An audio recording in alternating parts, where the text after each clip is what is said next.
Hi everybody. Hi. How you doing? Oh, asthmatic. Thank you for the bits. God, I love that heart. That is the cutest damn heart.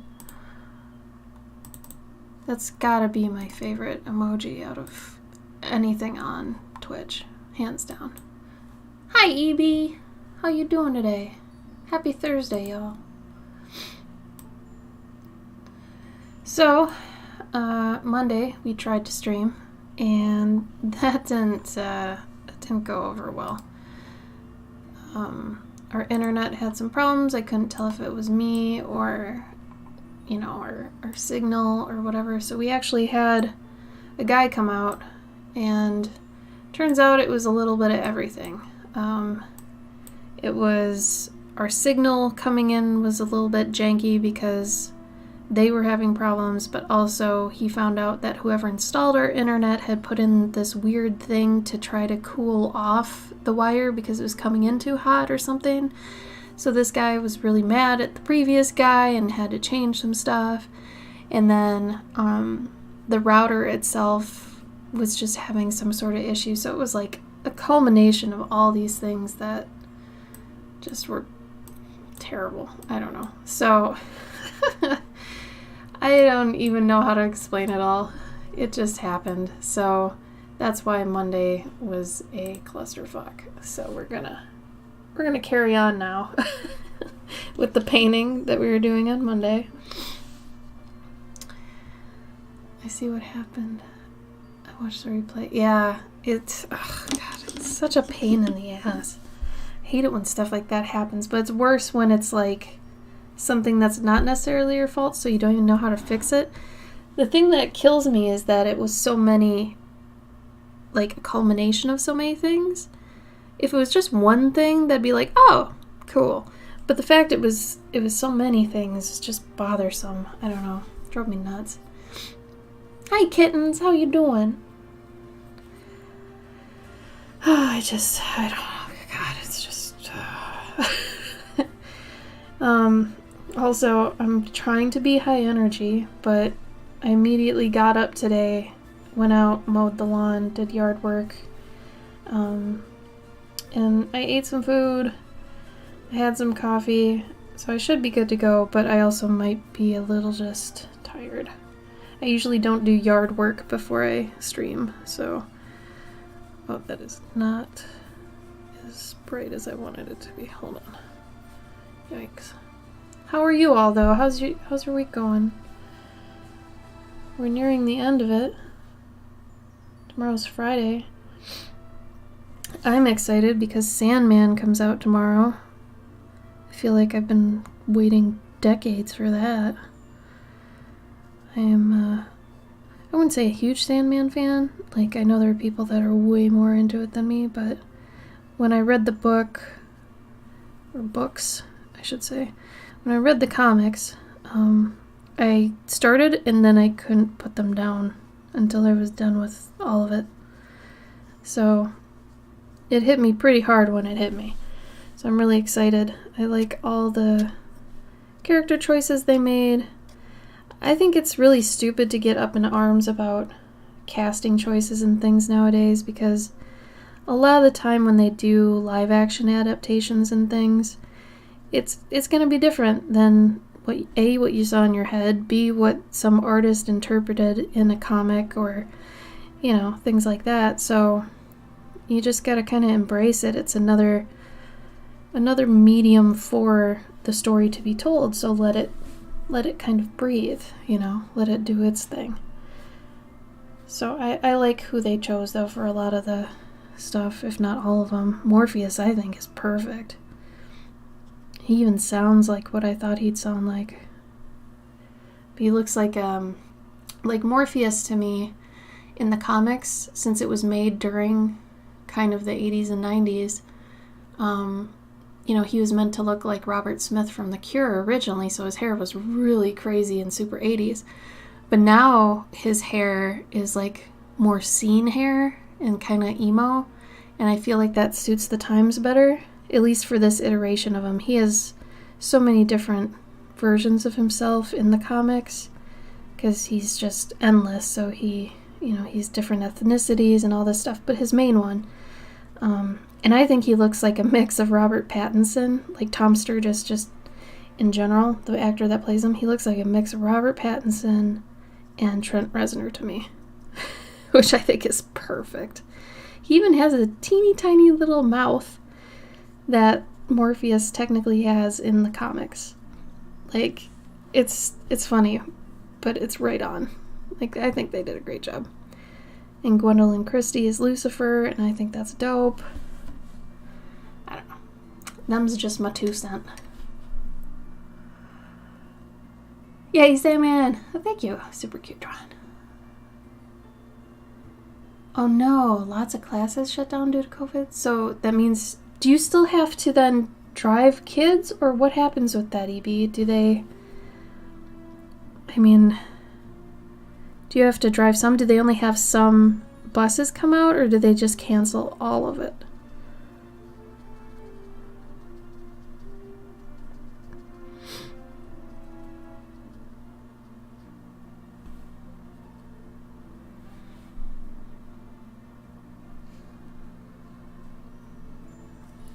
Kind of proud of myself because I've been doing really good every day, doing something to prep for Dragon Con, so I'm not going crazy at the end of the month scrambling, so doing pretty good so far.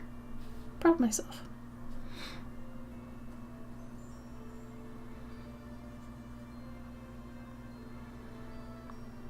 I'm printing all my prints from home this time, which I haven't really done before.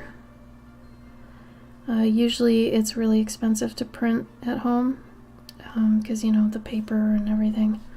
So it kind of sucks. But I haven't printed these before. I'm taking a whole new set of prints to the con that I've never sold anywhere else before. I decided to just overhaul my print setup and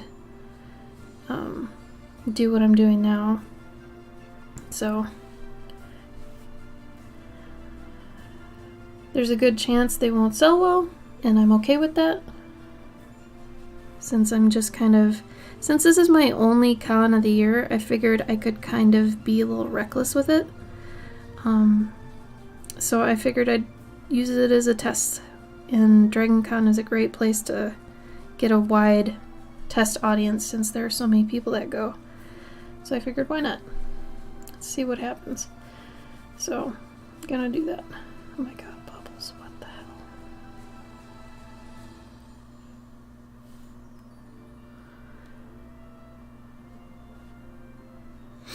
How's the video and the audio and all that? It's not buffering or anything, is it?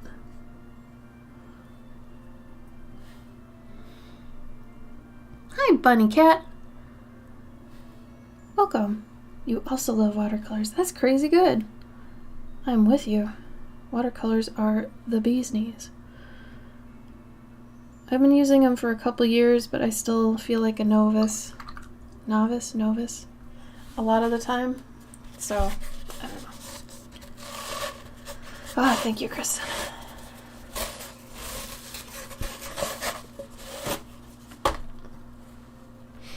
Put that over there.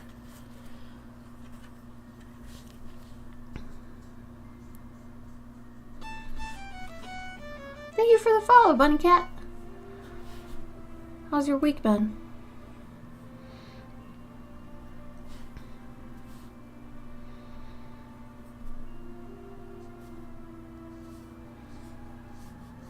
It's hard to put myself back in the mindset of what I was thinking when I was doing this on Monday. Ugh. Also, I might have to just change these to be on Thursdays instead of Mondays.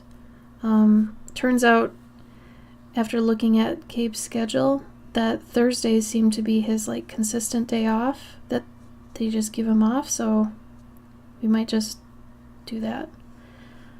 Because he's still worked some Mondays in the past, so... What about for you all? Would Thursdays work better than Mondays? Just to see.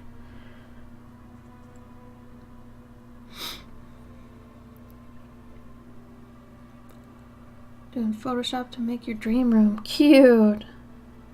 Well, that's fun. Props to you, too, for mocking it up before you do anything. Mocking up stuff is a smart way to go about.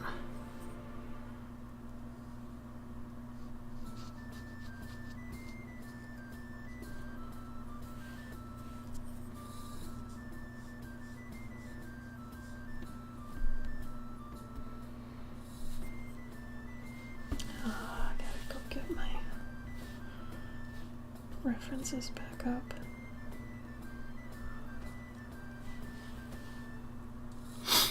Now the edges, though, the edges of this are still like a bright green because the sun's still coming through.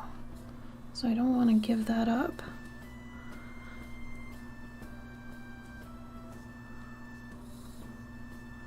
That's only on parts of it. I'm going to do that real quick.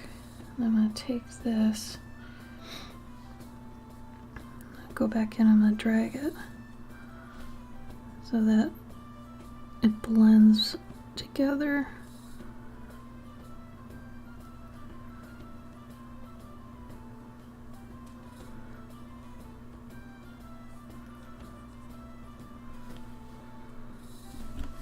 I'll leave that white spot, that looks kind of cool.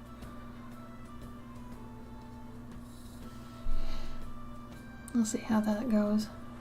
Might get some walls on it, but whatever.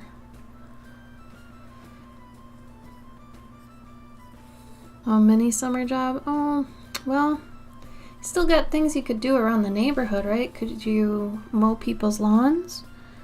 You know, people always need help with that, or cleaning up brush in their yard, or, you know, groceries, bringing groceries in. You can still do a good amount of stuff. But I guess it also depends on your relationship with your neighbors, which can be tough. I found neighbors are kind of cold nowadays.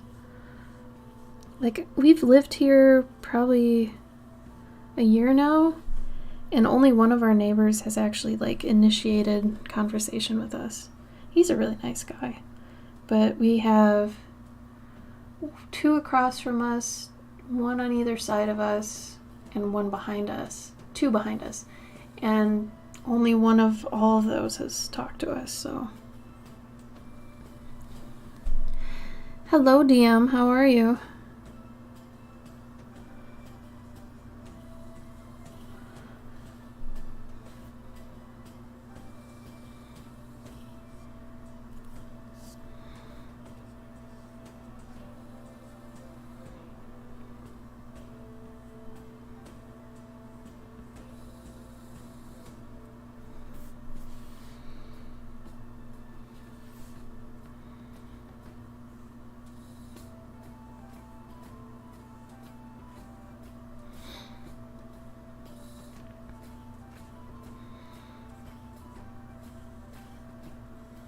I'm also trying to finish all my Patreon rewards by the end of the month, which is going to be kind of tough. Bit of a roller coaster this week. Tomorrow I go to my first convention, try to sell my book. Any tips or suggestions? Haha. Oh yeah. Does the convention start tomorrow? Was set up today?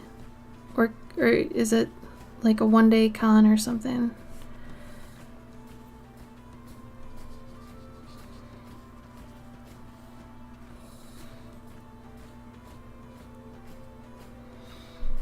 Load-in starts tomorrow? Okay. I was scared for you. Because if it's a 3-day con, usually Fridays are the first day of the con. Anyway. Oh, Saturday and Sunday. Okay. 5-hour drive. God. Bleh. Also, I don't know why my skin looks terrible under this. Let me try to change some of the... Well, make sure you've got business cards. That's always good. I know you do already. Flyers for anything that you like to promote. I know you've probably already got that too. Bring sanitizer, masks. I'm bringing gloves to Dragon Con because I do not want to get monkeypox. So if you want to bring like cotton gloves, do that. Since I know you sell just mainly books and pins, Dennis, you don't have business cards. What the hell? Dennis. Not even for Botched? You should have something for your podcast, too.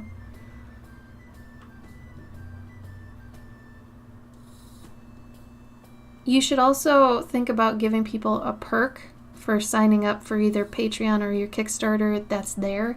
If you have any extra prints or anything that you can just kind of give out to people, if they sign up at your booth for either a Patreon or a Kickstarter, offer them a free print.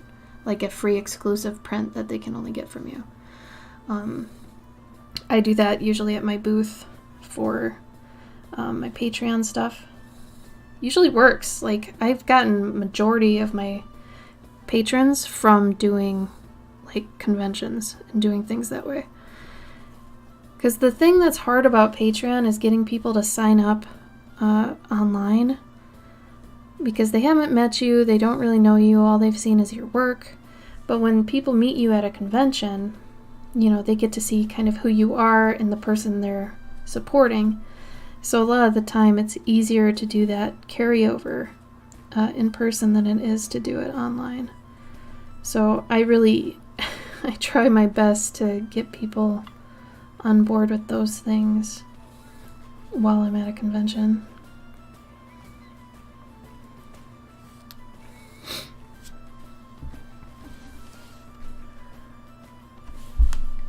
Yeah, stickers would work. They're not as alluring, but they're still free merch for signing up. Just don't give out like stickers or anything that you don't have much of for free unless you have a ton of them. So, oh, that's a good idea too, Ellie. The QR codes. I've got one on I totally forgot about that. I have a business card stand that it's like a big plastic, well, it's acrylic stand. It's got a little spot for business cards, and right above the business cards is a QR code. You could do that too. People will take pictures of your business cards too, instead of taking them a lot of the time, because most people say, oh, I'm just going to lose it anyway, so they just take a picture of your business card. That's another thing people do. Let's see. Try to stand more than sit at your booth. Standing makes it so, you know, people feel like they can engage with you right away. If you're sitting, a lot of times you don't look approachable, and, you know, people will hesitate to ask you questions. You have to initiate a lot of the time. Just don't come on too hard, and don't talk too much right off the bat about what you're doing there. Honestly, I find the best way to get people to open up and just kind of stay at your booth for a minute is to just talk to them about what's going on around the con and where their favorite places have been so far that, you know, at the con. If it's early in the morning, ask them what brings them there, what are they looking forward to, things like that. Because people love talking about, you know, I don't want to say themselves, but the reasons they're at a place like that. They love, you know, talking about that stuff. They're excited. A lot of the time they give up their weekend to do this one thing, so they're pretty hyped.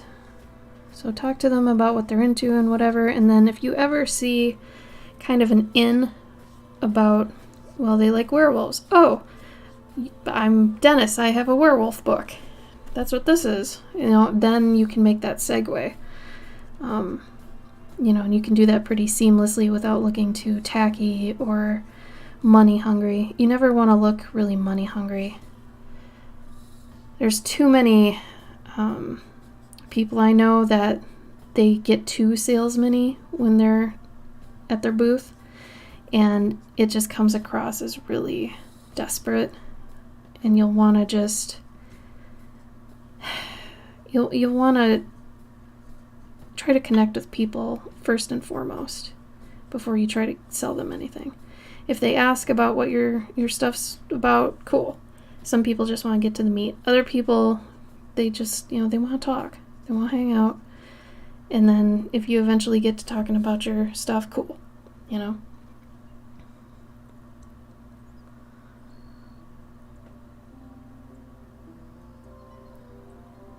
I gotcha, Dennis. Yeah, right?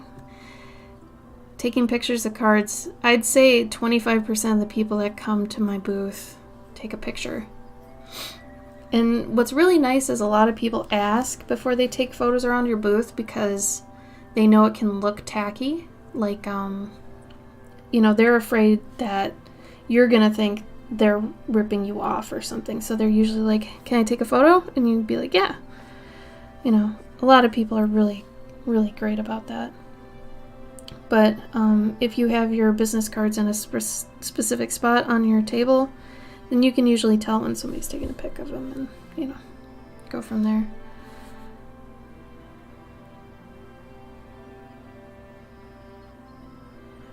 Right?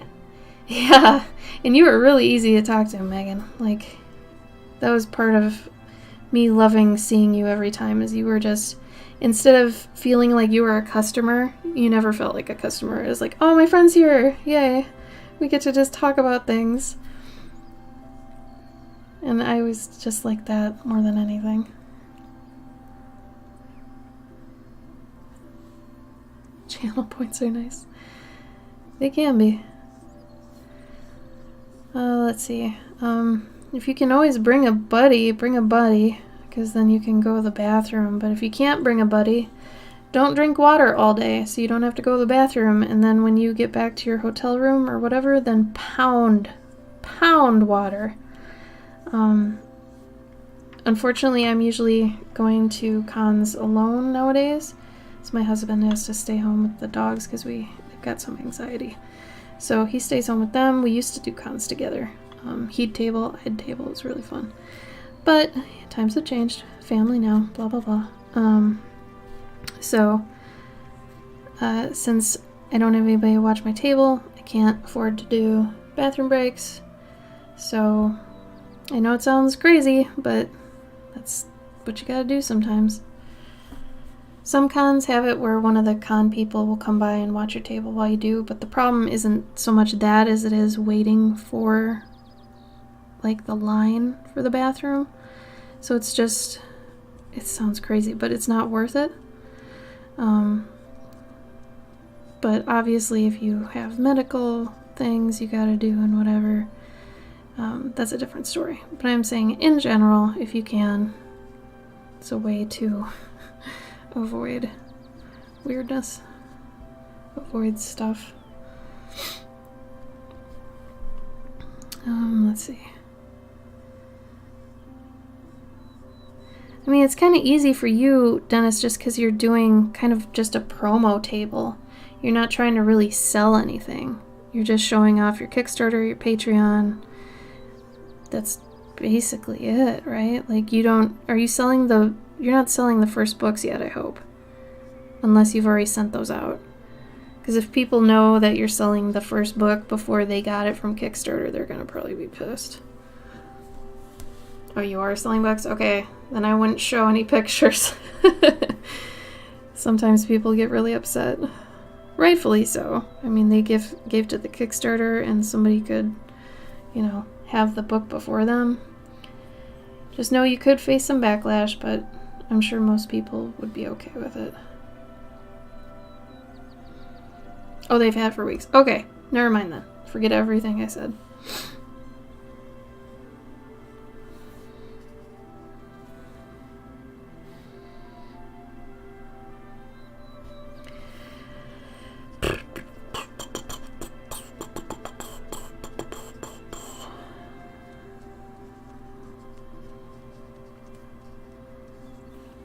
Alright, I think the greens are pretty much good for now. Oh, good. Yeah, he told me about that. That'll be great.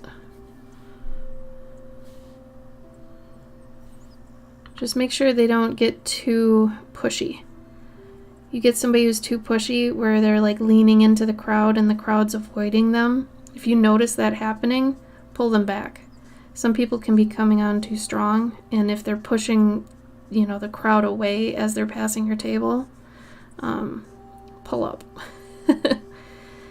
And, try not to move your table back to have them in front of it. That's usually a big no-no.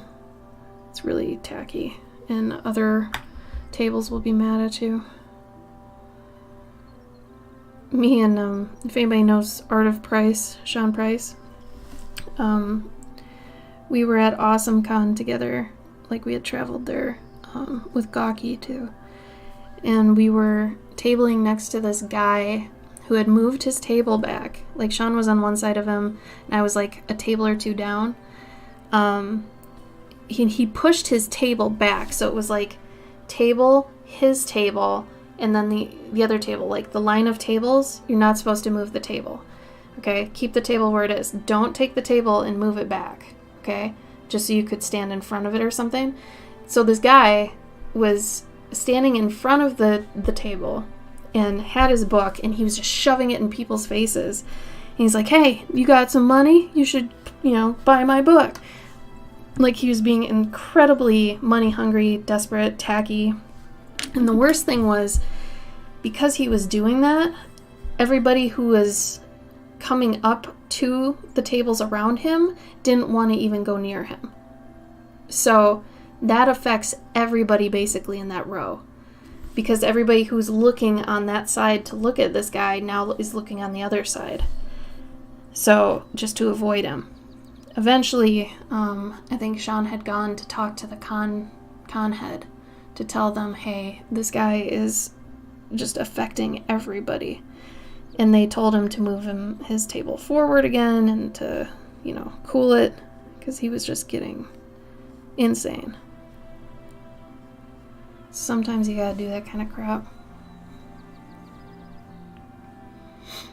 Yeah, you can't do that, because people around you are going to be pissed, and you're not helping anything. If people are interested in the book, they'll come up to you. That's why you have to have good signage. You have to have some, like, if you're selling a book, because I've got a bunch of friends who are authors, it's good to have a banner or something that has, like, the cover of the book on it, a few things around the table that are kind of thematic to the book, ways they can find the book, flyers and things like that.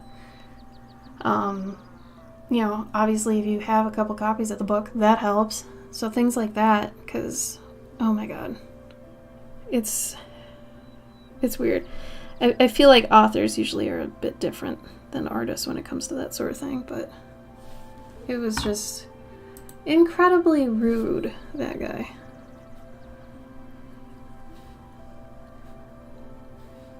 That's like, I also know some people who mean well, and they just, they're excited about their book, they're excited to be there, but it's like, stay put. Don't start going into the crowd. Wait till the crowd comes to you. I know you're excited, but man, the second you step out there, you're gonna just push people away. People don't want to be approached like that. It's just weird. It's not good con etiquette.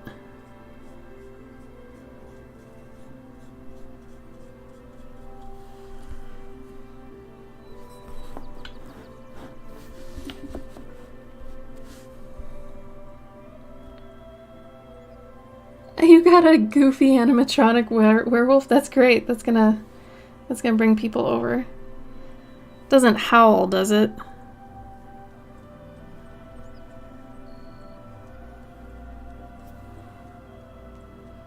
One of my pet peeves is people that go around the convention with speakers on their backpacks and things, playing music. Oh my god. It's usually only at anime cons. But I just want to wring their neck. Like, that is one of the most inconsiderate, rude things I can think of. Don't be that guy, okay? Okay. But God, yeah, those kids, that it's like, why aren't you wearing headphones? Why aren't you wearing headphones? And then some people come to your table wearing headphones, and, you know, you try talking to them, you don't realize they're wearing headphones, and it's oh God.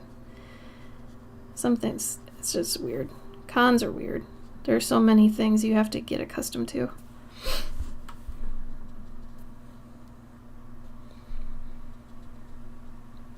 But Megan, I know you know what I'm talking about, the people with the boom boxes and things on their backpacks at Anime Cons. Oh my God.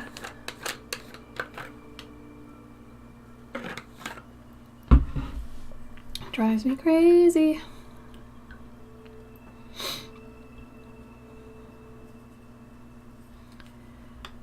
So I actually bought this sleeve. I think I talked about this last time. I bought a sleeve that's meant for underwater use, but you put your phone in it and it locks at the top and it makes it like super waterproof. But the reason I got it is so I can have people sign, you know, for their purchases, and I can just wipe down this pouch every time to sanitize it. Because I don't want people touching my phone a million times during the day.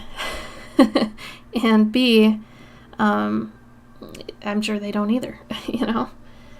So maybe think about that if you're going to do purchases that way too lately.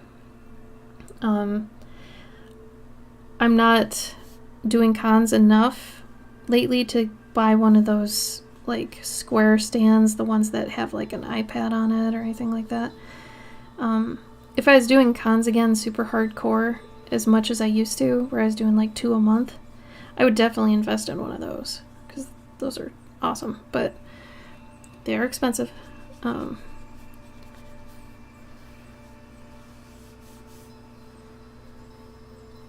yeah, for right now I'm still doing the sign your name on my phone thing. But I do not want monkeypox. I don't. Right? Megan, I can't stand it. I know. It's so bad. Yeah, that's what I've got. I've got the card reader too that's Bluetooth, and it sits on the table. So they put their card in, you know, and they can take it out, but then they have to sign for it. So they still have to use your phone.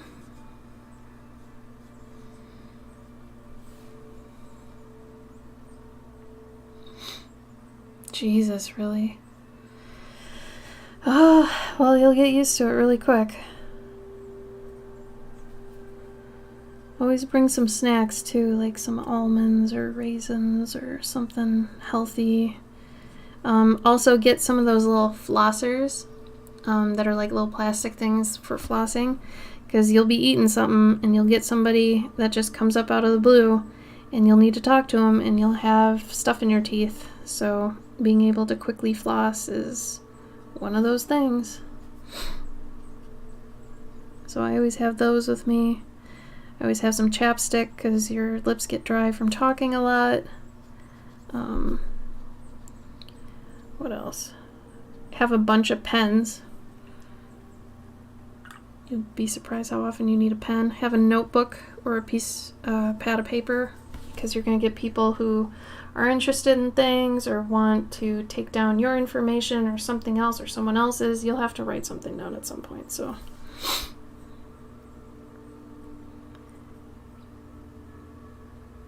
well, you'd only have bleeding gums if you don't floss normally, Dennis. What are you saying? Do you not floss normally? Oh, Dennis. Oh, Dennis. Got a bigger problem here on the horizon.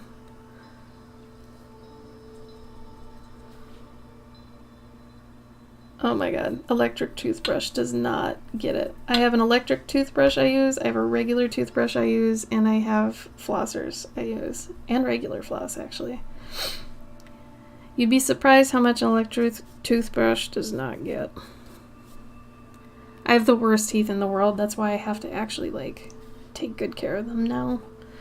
because they are very bad. I have very bad teeth. And it's just like luck of the draw. It's really crazy.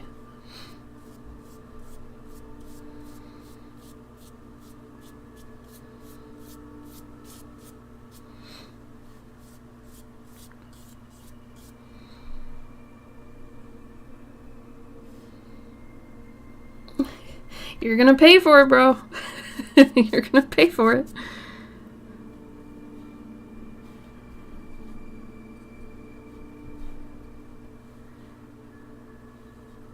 Man, my health, like, awareness and everything nowadays just scares the hell out of me. I'm 36, so getting up there and knowing all these things, like, I've reached the point when I go in for my eye stuff where they're like, oh, your prescription changed a bit. And I'm like, did it get better? And he started laughing. He's like, no, it's never going to get better again. And I was like, oh, okay.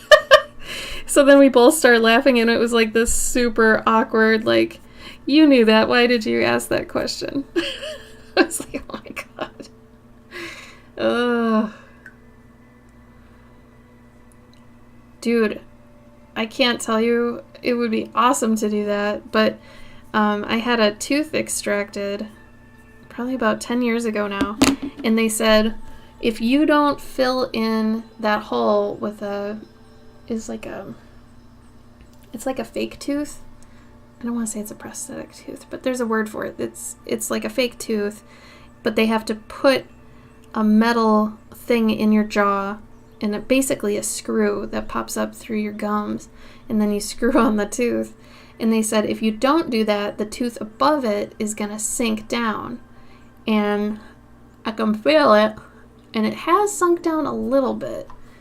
It's not too bad, but to get that implant, it was $6,000, and it was not covered by insurance. So no, I can't do that, dentist guy. Sorry, dentist. Not made of money. Yeah, some of us just have bad teeth, and it's really sad. Because it's like, I truly do not deserve this. I didn't earn these bad teeth, you know? I just have bad teeth. So that's been a thing. Alright, let's do the little hummingbird, guys.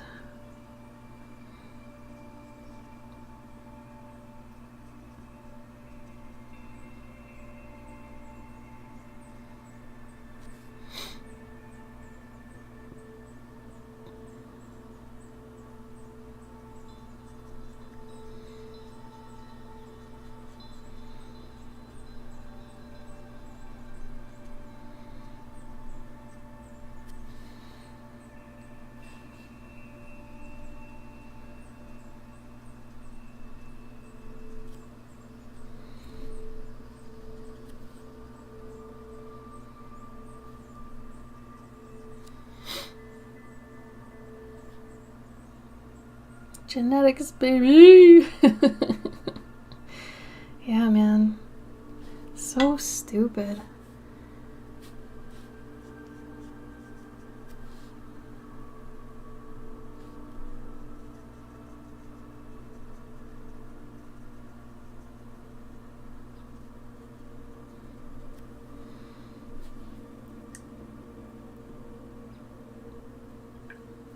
Okay, gotta get this hot pink somehow. I think I've got, yeah, this should work. This is opera pink.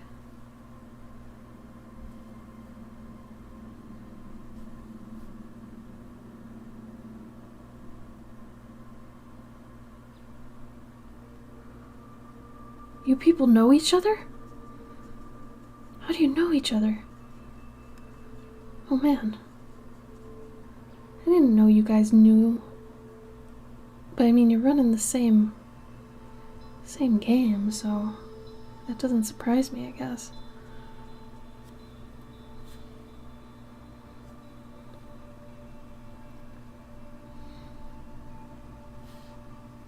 Oh, for me? Oh, cool. I'll take that. Suck. Well, good.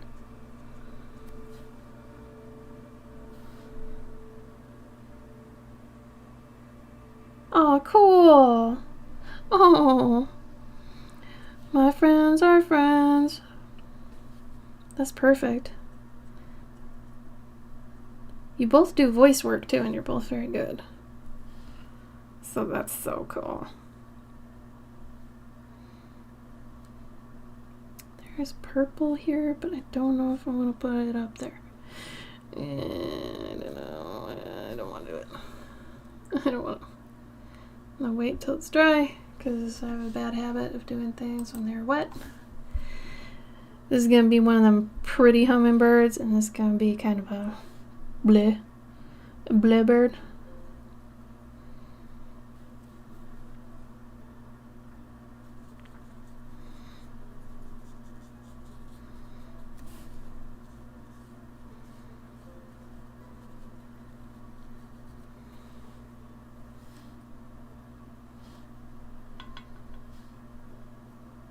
Still have to finish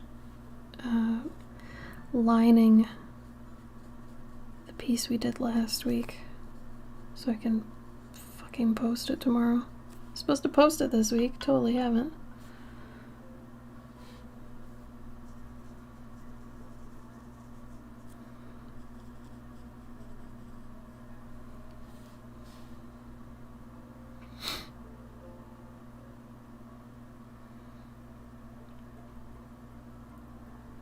Genetics, baby!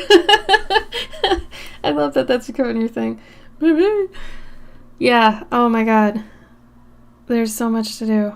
That is my brain all the time, too. I need to do this, but I also need to do this, but I also need to do that. I try to connect things. That seems to be easier, because then I can be like, okay, well, if I go here, I can do this, and if I go there, I can do that, but I can't do this without doing that first, and this needs this because I need the car, so he's got the car during this time, so I can't do it during that time. Oh my god. Like when Gabe has the car, I have to use my bike, which I'm fine with. Oh no, really? So you can't just circle it? Oh man. Oh, that would drive me nuts. Bogus. I hate it when things aren't easy like that.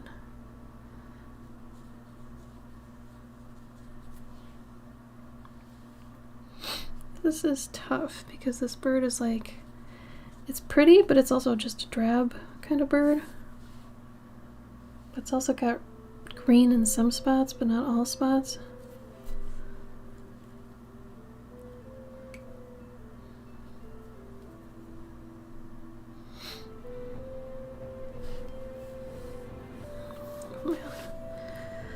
Okay, here we go.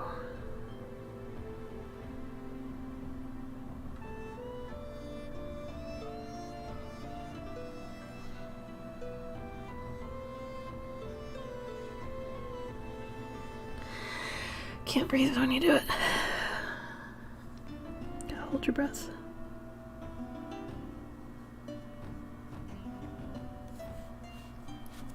I don't think the other one has a dark beak. Kinda does. Not fully, but...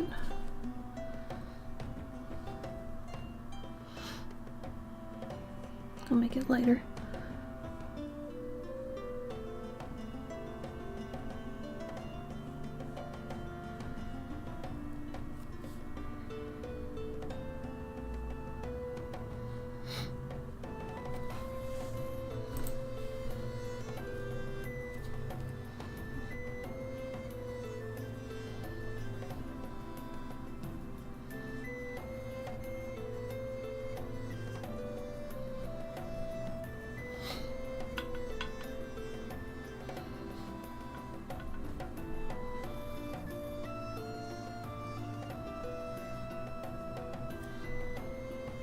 Some orange kind of here, but it's like not orange. Pretty but drab. A memoir. Oh, no. Ain't nothing wrong with drab, man. Wow, that beak is super dark.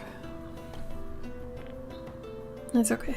Things around it will get darker as I paint them in, maybe, probably.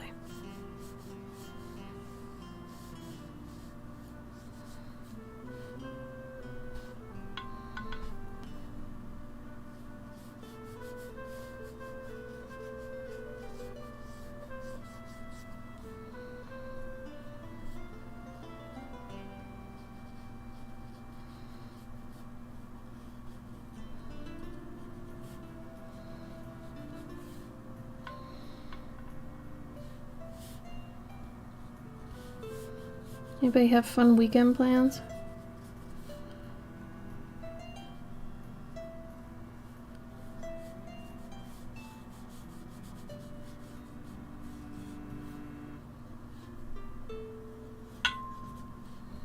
Ding.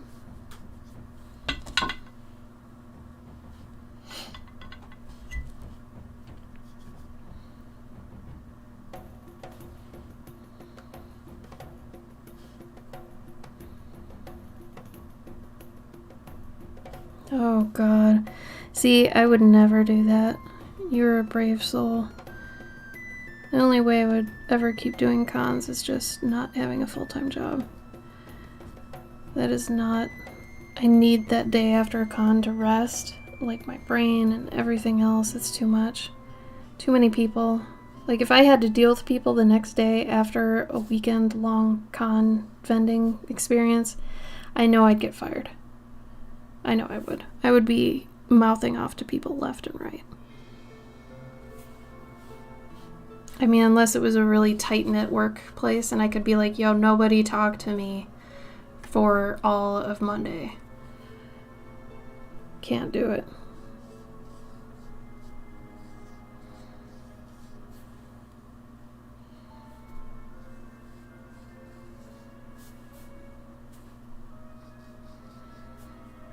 I was thinking for this month for the Clover card, I would actually do an older piece.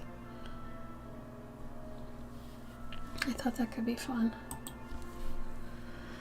Oh god, Dennis. You're giving me anxiety just thinking about that.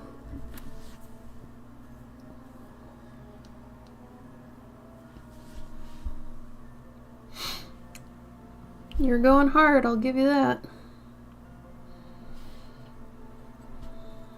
I need a picture of this hummingbird with its wings closed.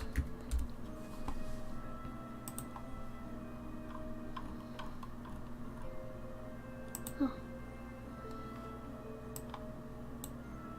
Yeah, that's pretty good. I can deal with that.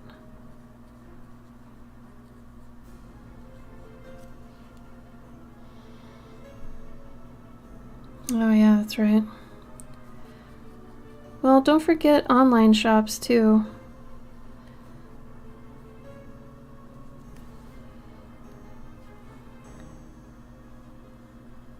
Like, you might be able to... Have you, like, pimped it on, like, board game sites, too? I know it's not a board game thing, but that's the same kind of demographic I think that would be into it. It's too bad you're not at Gen Con. I feel like your book would, like, do well there. They have a whole author's alley, too. It's kind of cool. I'm sad I'm not at Gen Con. That was my best con ever. I shit you not, I made 10K that weekend. It's nuts. It's the most I've ever made.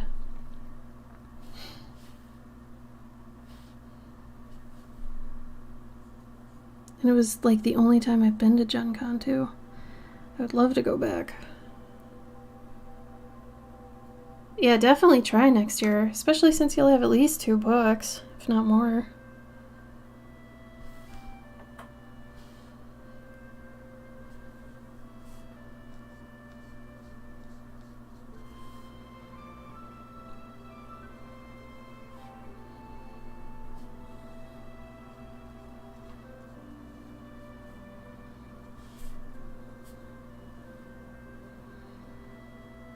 Trying to figure out what parts of this I want to push back and which ones I don't.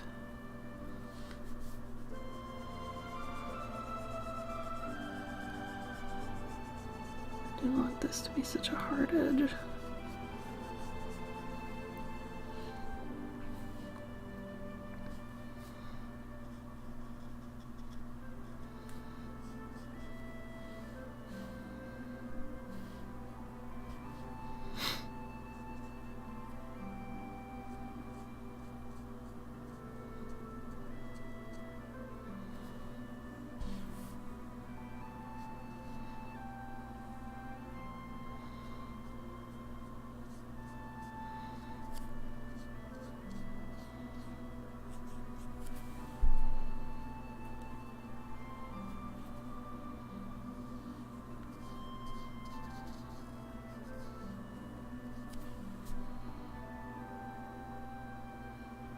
I think a lot of this is going to be handled with line art.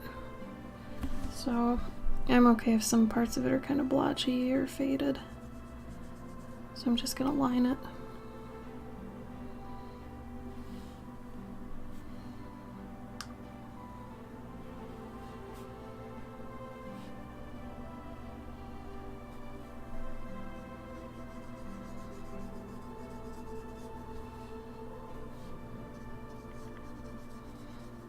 I mowed the lawn today and we had like 3 frogs. I always go kind of slow at the mower because they usually jump out of the way if they have enough time. So I go pretty slow. But there's a big fatty guy. I don't know why they're in my yard. We're not near water.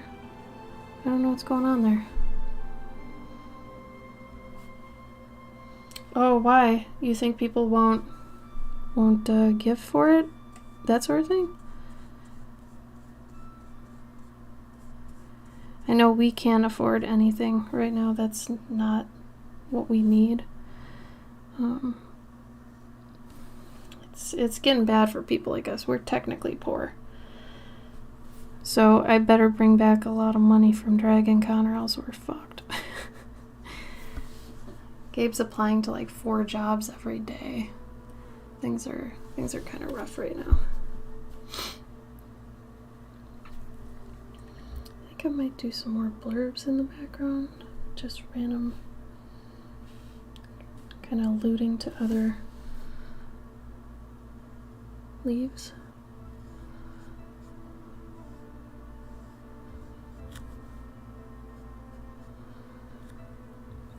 Or what do you mean, Dennis?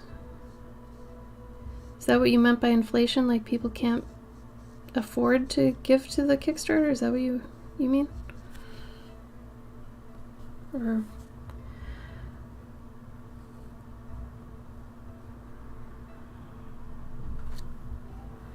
yeah. It's a legitimate concern. But I think most people have, I don't know. I feel like everybody I know has a decent job except us, but maybe that's just around me.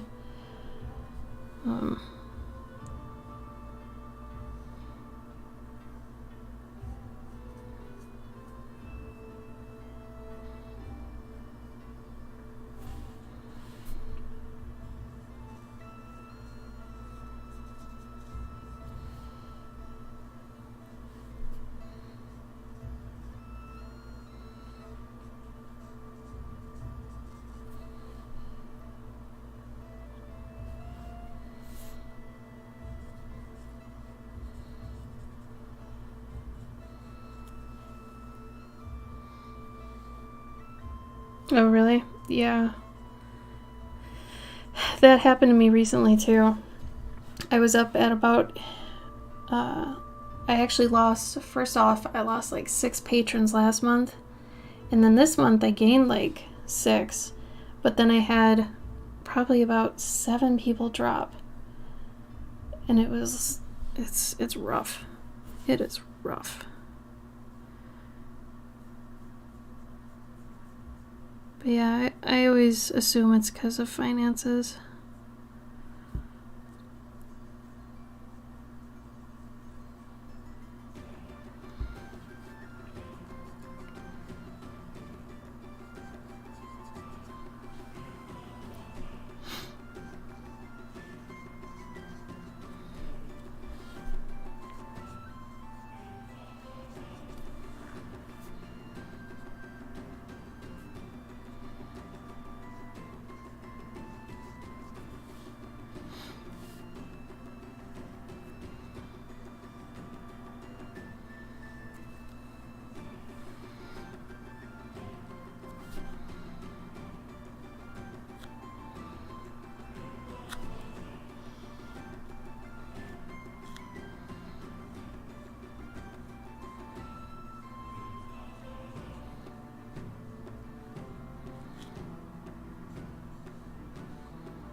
funny how you can tell trends with the economy and stuff through Patreon, like the inflation thing.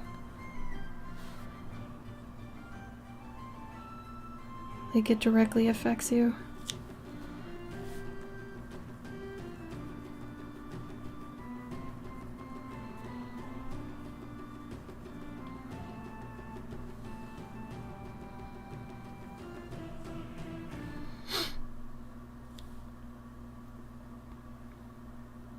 Hi, Sophia. Today's Thursday, so Monday my stream went sideways and I ended up having to get a cable guy out the next day to fix our internet, and it ended up being a ton of different issues having to do with our router, so that's what happened with that. But I think I might switch to Thursdays because Gabe's got Thursdays pretty much off all the time, we noticed. It's kind of up in the air when he works, but the only time we notice that it is consistent is on Thursdays. So I think I'm going to switch from Mondays to Thursdays now. How you been, Sophia?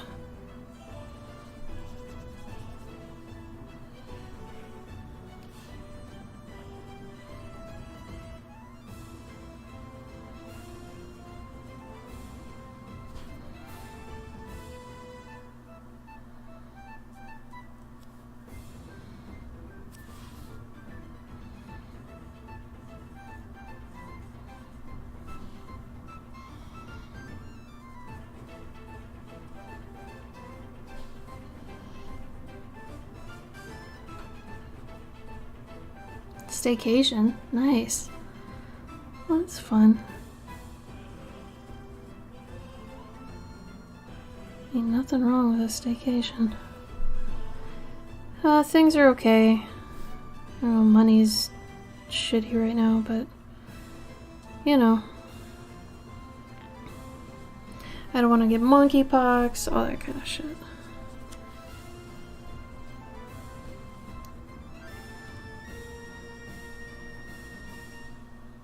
I got chickenpox when I was 18, and it was like the most painful thing in the world. So I 1,000,000% do not want monkeypox. If it's anything like that, I don't want it. I don't want it. I'm going to Dragon Con in September, and honestly I don't want to, but they won't carry over my table again, which is understandable. They carried it over for 2 years. So, oh well. Doing what we're doing now. That's too much of a straight line.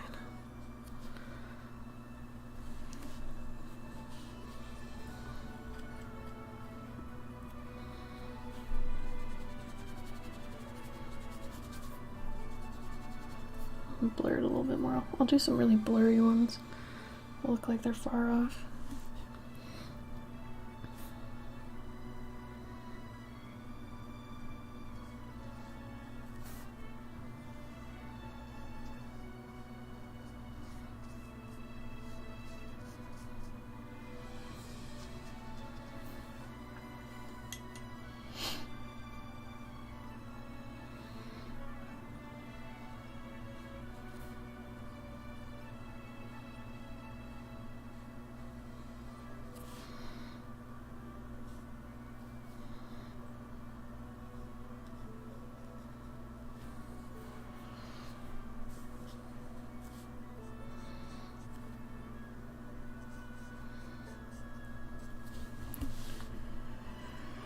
A little bit of both. I think it's probably a third Daniel Smith, third one, 2/3 from Windsor.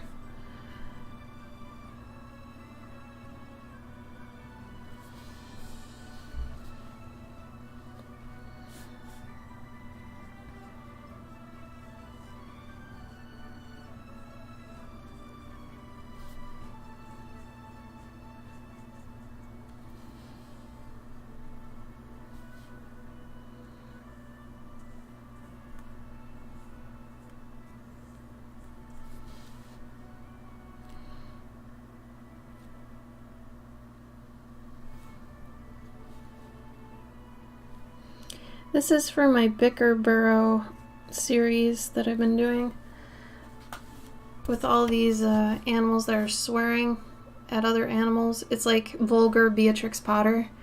This will be like my 6th one.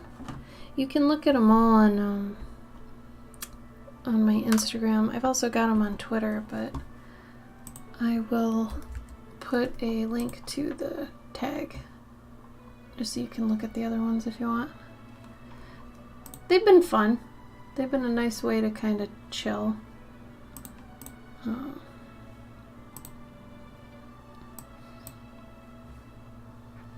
Alright, well, I'll put it in for anybody else who hasn't seen them.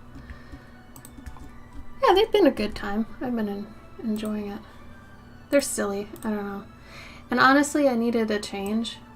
Because, not to bash on my own shit or anything, but, you know, every artist that's like cottagecore does shit like this, right?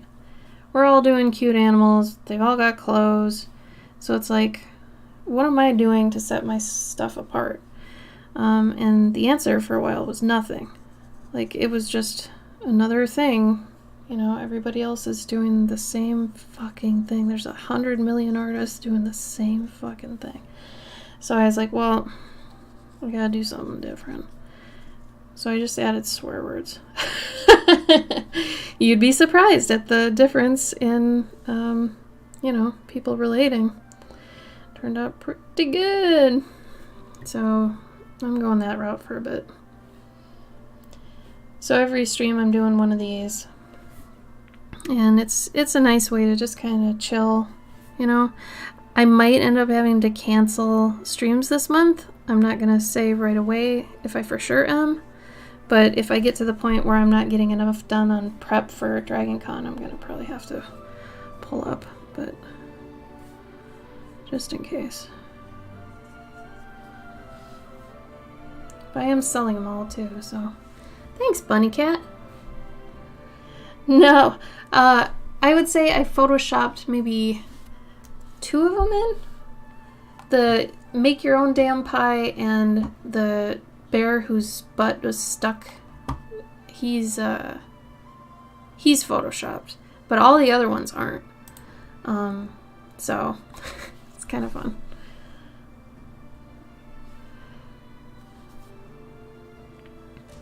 But yeah, this one, I'm about to take off the masking on it. I just wanted to get some of these other leaves in the background, and then I'll take the masking fluid off this, because I hate how it makes the painting look. It looks gross. Like, just gross. So...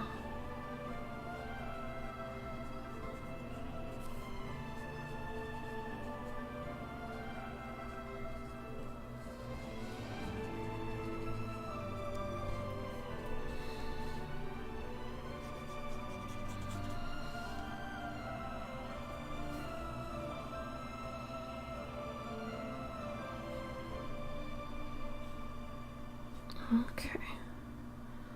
Almost there. Let's see.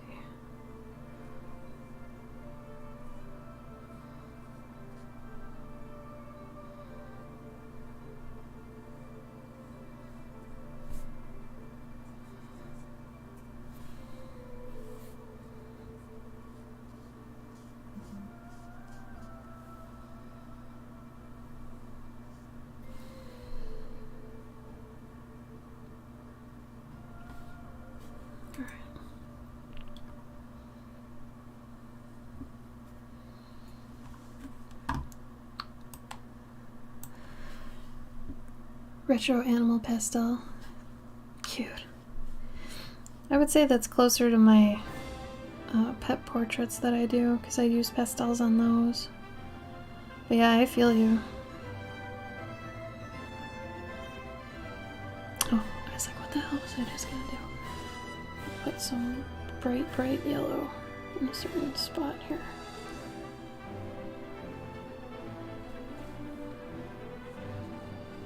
These areas.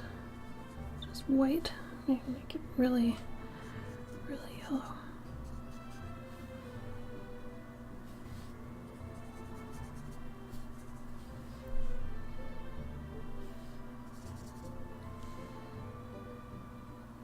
Alright. Yeah, I think we're ready. It's a little bit impressionistic right now, but once I start lining it, it'll clean up. Kind of like this one. Like it looks kind of bleh around here, but once I start lining it, you can see how it kind of cleans it up. So, same thing will happen to this. It's just, alright. Ready? God, my fingers are terrible on here. Let's see if I can change this to be...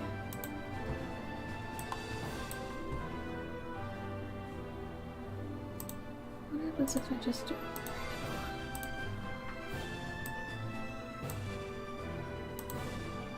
Oh, that's yuck. It's not accurate.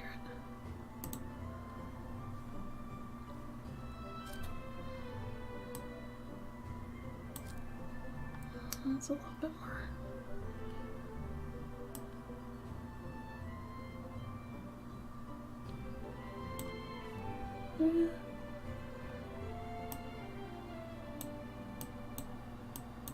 Yeah, close enough.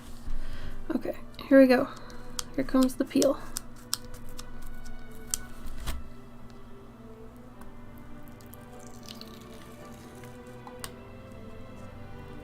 Never mind my veiny, hairy hands.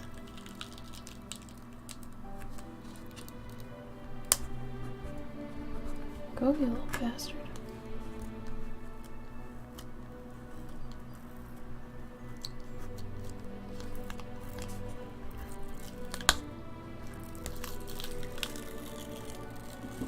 Damn, that is clean. I did a pretty good job on that one. Hi, Fire Seal. Hummingbird.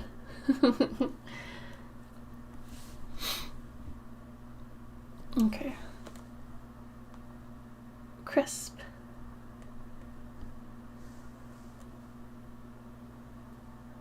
How you doing, man?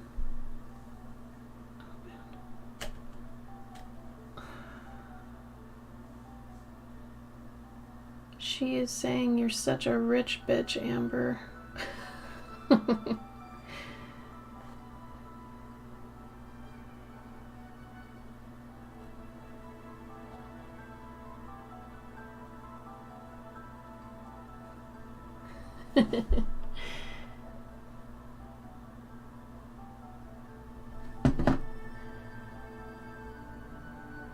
I originally wanted to use the name Deborah, but I have a friend named Deborah. I didn't want to offend her. I also have a friend named Amber, but I think she'd think it's funny.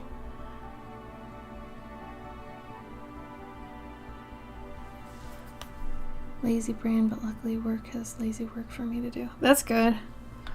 It's nice when lazy days match lazy work. I seriously don't have a pencil right now? Are you kidding me? What the f... Oh my god. Well, that's dumb. I suppose it's a good time to take a progress shot, too. Alright, well, I'm gonna go grab a pencil, or all my pencils. Everything. I'm gonna go grab everything. I'll be right back. I gotta change something here real quick, though. It's bothering me. I'm gonna forget if I don't do it right now.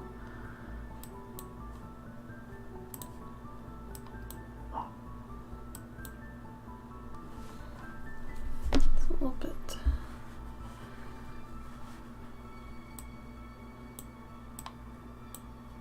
Nope. Okay, good enough. Alright, I'll be right back.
Okay.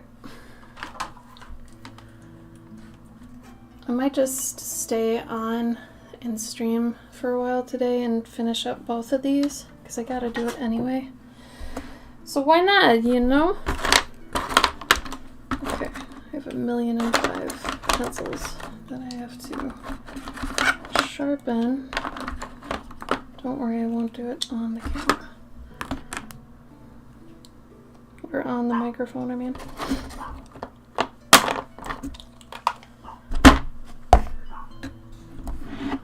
Alright. You go over there. Go over there. Okay. Alright, I'm gonna mute it so you don't have to hear it.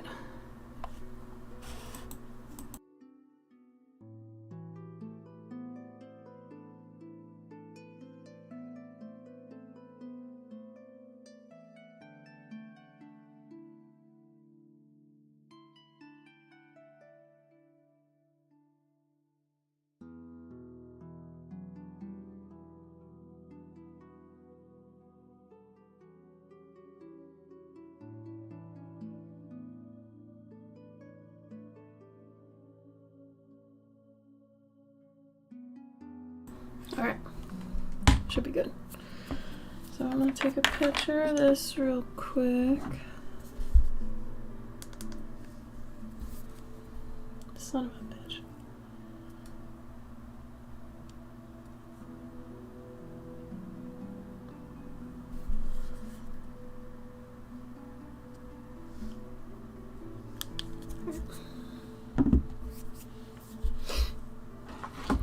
Put on one of my gloves so I don't get it all messy.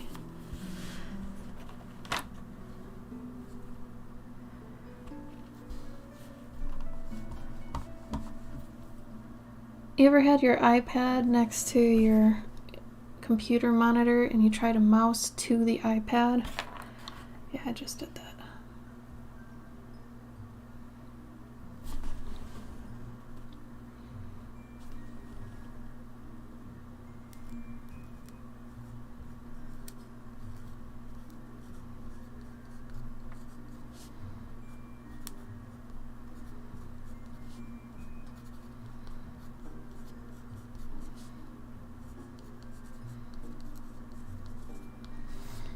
Yeah, that works.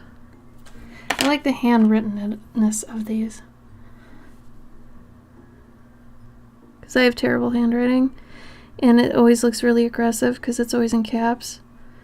Well, except for a couple of the letters. But I actually like that it's not perfect. Like, it looks like hell. But I think that fits the aesthetic.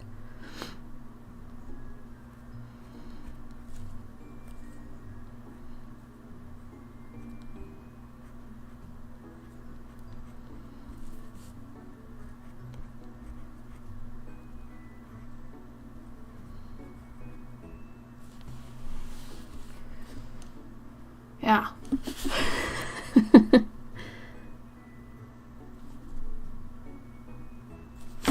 Doing smooth lines. Don't breathe. Don't breathe, you guys. Don't breathe with me. Do I want to go that way? Oof, I don't know.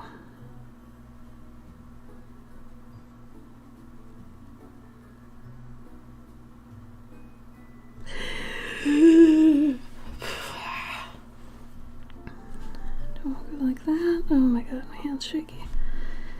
Caffeine! Ah! Did it. I did it. I went too far. Oh god. Oh god. Back up. Back up.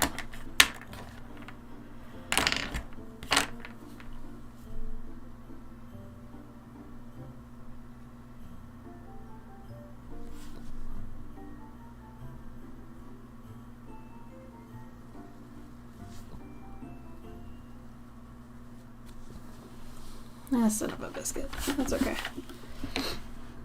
Yeah. I need a sharper point than this.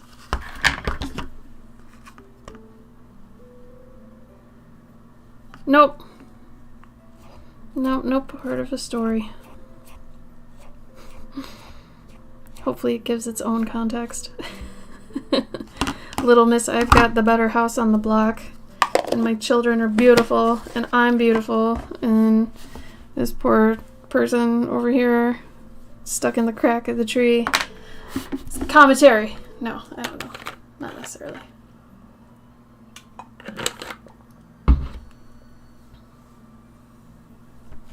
I've been doing a series of just animals being angry at each other that are done in kind of like a storybook style. It's been a fun release, gotta say.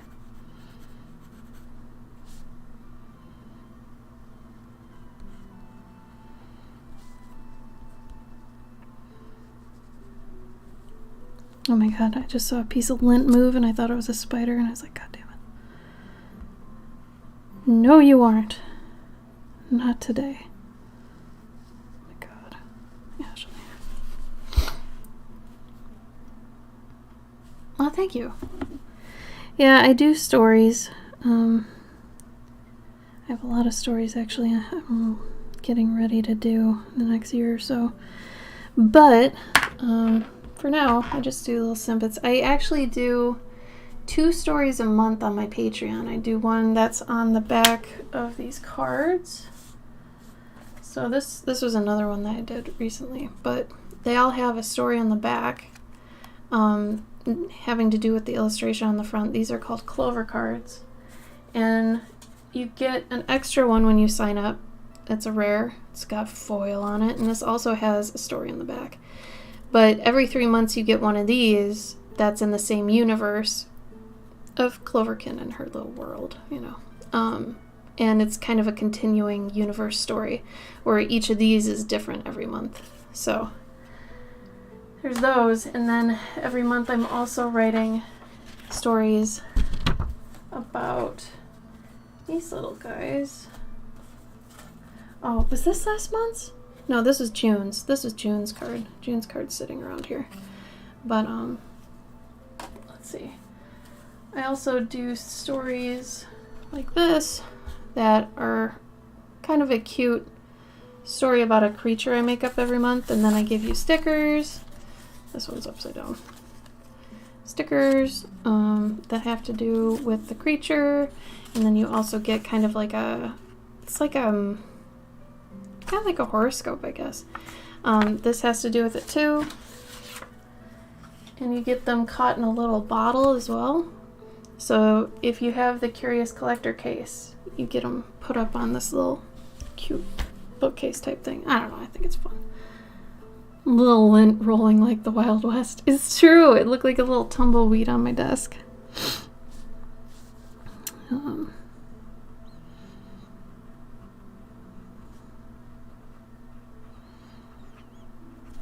Oh, but Bella, if you are interested in the other ones of these, you can see them here. This was last week's. I still need to line it. This has a woodpecker and a beaver, and the beaver's threatening him. I think that's funny. But they're all kind of like this. I'm doing my degree in illustration, so all about storytelling with art in early days. Not done the proper illustrated stories yet. Well, that's cool, though. Good for you. I'm proud of you. I actually went to school for animation. It had illustration classes, obviously, with it, but I was in games for a while. Probably about 10 years. And then I left, and now I'm doing my own thing. Doing the whole Patreon convention route scenario. So, trying to pull my weight, do my thing. I've got 2 kids' books I've done, self-published, and you might be interested in Journey June too. If you haven't heard of it, it's a storytelling challenge every year. You can do it any time of year. It doesn't have to be June, but you might be interested in that because that helps artists technically learn how to tell stories. So here's info on that. like the way the style's so cute in children's book, yet the nice ways come for adults. Yes, that's exactly what I'm shooting for. Nailed it. Yep, I wanted to do something different because a lot of my work is like this, and it's really, really sweet, and it's cute. And I mean, I do dark art too, but nobody usually sees that. But it's like everybody who does cottagecore seems to have this same kind of aesthetic and same thing going on. And I don't know, I feel like it's just, if there's nothing to make it stand out, they just all run together. There's so many cottagecore artists. There's so many of us. Like, wannabe Beatrix Potters and crap like that. So, recently I was like, you know what? I'm going to throw a wrench in the mix and I'm going to make it a little bit different. So, I started adding swear words for fun. It's not permanent. It's not, whatever. But I figured, I might lose people, but I might not. But who knows? Who knows, right? So I figured I'd try it. Who cares? Like, with the algorithm, everything's kind of effed up anyway. So I was like, I have nothing to lose by doing this. I don't care, right? So I just wanted to mix it up. I've been doing the same shit for too long. I've had my Instagram account since 2012, and I've changed it a few times, but ultimately it's like, it's the same crap over and over and over. Like, the thing that kills me about social media and being an artist is it's a marathon. You're gonna be doing this for a very long time. And it's disheartening, honestly. It's disheartening. You get, hung up on how you're doing, and, since your money comes from it and directly from people finding you, you get really stressed out. So I gotta find ways to kind of make myself not feel as trapped by it, because it's too easy to feel like your life is in the hands of all these social media platforms. So I guess in an effort to grasp back at power, I'm just throwing out swear words in these pieces. And there is something to having them be in the painting. Like, that's important to me, that they're in the painting. It's not like, I can just take it out. But I can if, somebody wants a print. I offer both options. But for the painting itself, if you want the painting, you gotta take the dark with it, So, did games over animation physics for one do now, but not at degree level. Oh, nice. So you know how it goes. Hi, Scaredy Fox.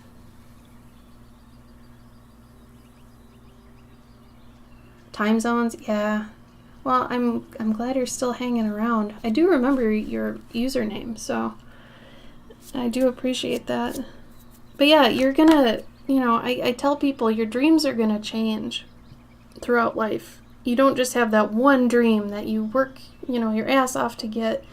And then if you get it, it's not like it's smooth sailing all the time, It's either going to be rocky at times, it's not going to be perfect, you may even hate it, or, you may get a different dream along the way. They never talk about post happily ever after, because you're going to have many happily ever afters depending on what your dreams are.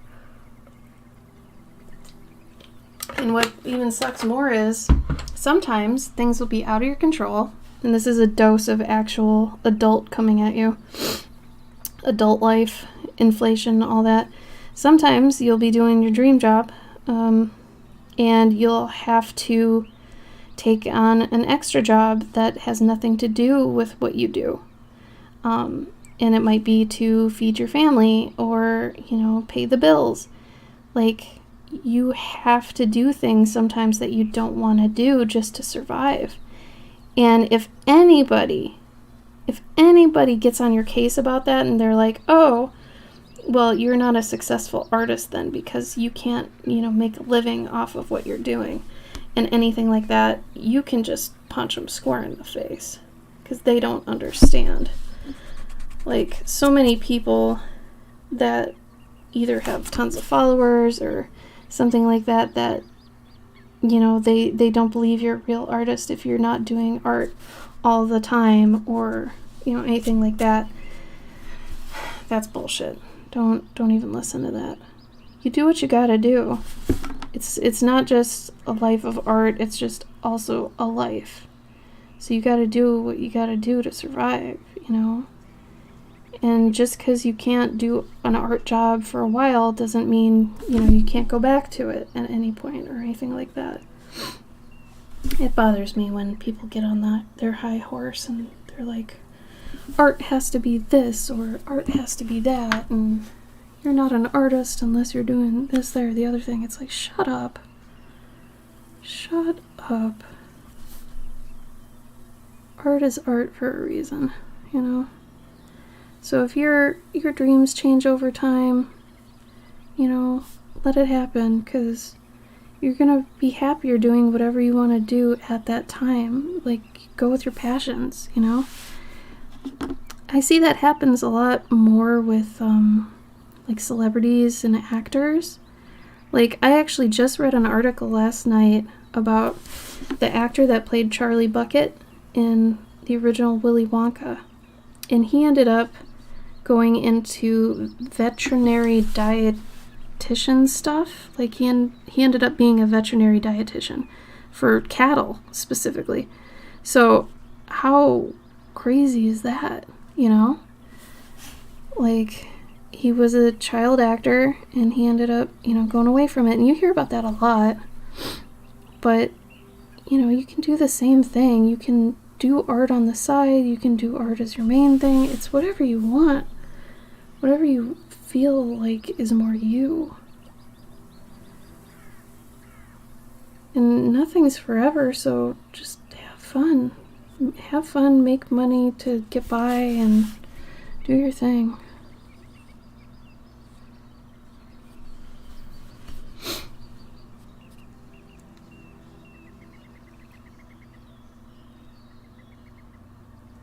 Oh yeah, I never draw what's in demand. Don't do it. And, don't go down the fan art route if I can help you at all. Don't go down that route. Don't sell fan art. A, it's illegal, and B, it's going to be bad for your heart. You're not going to like it over time. You're technically stealing money from, people that actually make the property. It's not your IP to sell, so don't go down that route, because some people start down that road and then they get so addicted to, how their stuff sells that they never want to sell their original stuff anymore, because, the fan art sells so much better, and then, 10 years down the line they're still selling fan art. They're tired of it, but they're scared to leave it. Don't do it, man. Don't do it. It's like drugs. It's like selling drugs. It's no good. It's better to kind of be poor and doing your own thing than to be making money off somebody else's stuff. I want to say that's in my opinion, but honestly, I really just think that's fact. You can call me a douchebag. That's okay. But I heavily believe that.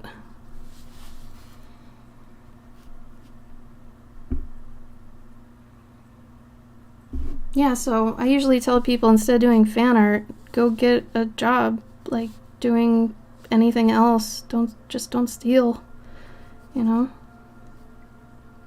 Go, push carts at Walmart, that sort of thing. A job is a job. You can do a job without having to, take money from something else.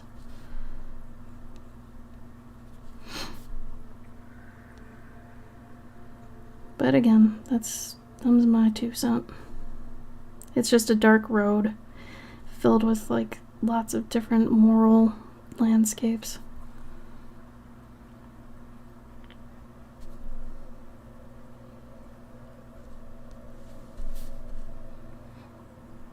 Oh yeah, pet portraits. I think the anime form thing is cute. I've seen people do that, and I think that's really, really fun. I think a lot of people want to see that. And my main thing is pet portraits, too. I mean, you knew that, though. And, I mean, they do okay sometimes. It depends on how much money people have and if inflation and all that junk, but you know, it's better to be, you know, using your skills for, you know, the things you deem worthy. Like, I could have stayed at that game company and kept doing art for mobile games that was feeding people's addictions, but I didn't want to do that. You know, once you find out the dark side of mobile gaming, you don't really want to touch it again. At least I didn't want to touch it with my art again.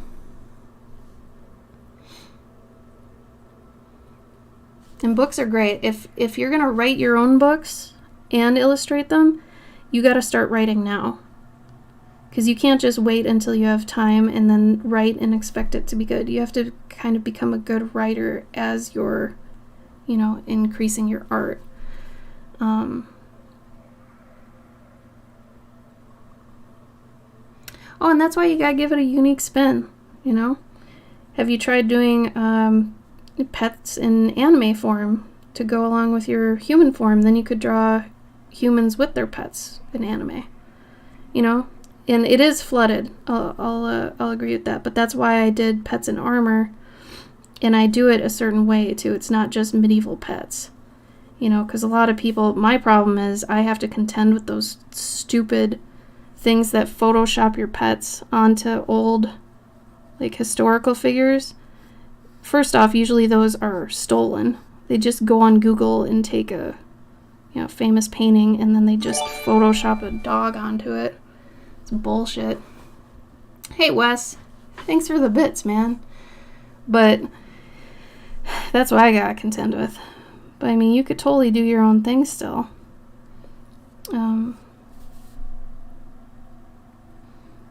Like, putting your own spin on stuff is hard, especially learning, you know, what you want to put a spin on.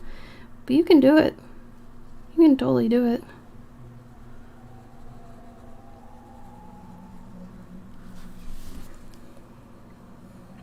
Oh, you don't like doing anime? Oh yeah, then don't do it. Do whatever you want to do. Because I guarantee you, if you put all your time into that, into what you want to do, you're eventually going to find your audience. The problem is so many up-and-coming artists are afraid to do what they want to do because they're afraid it's not popular enough, or, you know, that's not what's in right now, and that should not be your concern at all. Your concern should be that you're growing your skills by doing the things and drawing the things that you want to. That's the most important thing. Being true to yourself. I swear to God, no matter what you do, you're going to find your audience for it. If there's somebody who paints with ketchup, man, I'm not into it, but I guarantee you there's going to be at least one or two people out there who are just batshit crazy for it. You just have to find your audience, and that's the hardest thing with anything art related, is finding your audience. And that's why Instagram and all that hurts, when we can't actually find our audience. Like, literally, we don't get exposed to the people that would like us. So, but that's no excuse. You should really dig into, you know, what you want to do. Find what you want to do.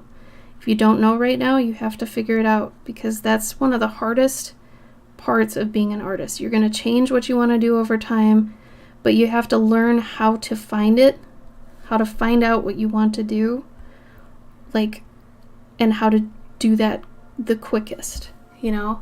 Because after you do it a couple times and you're like, all right, what do I actually want to do right now?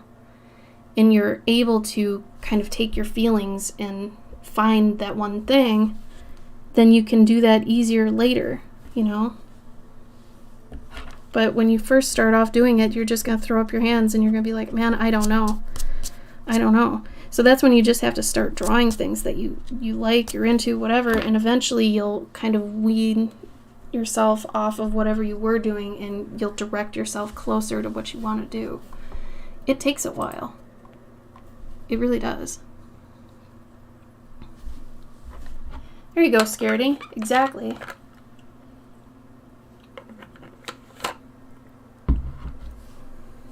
That's okay if you're not teeming with ideas.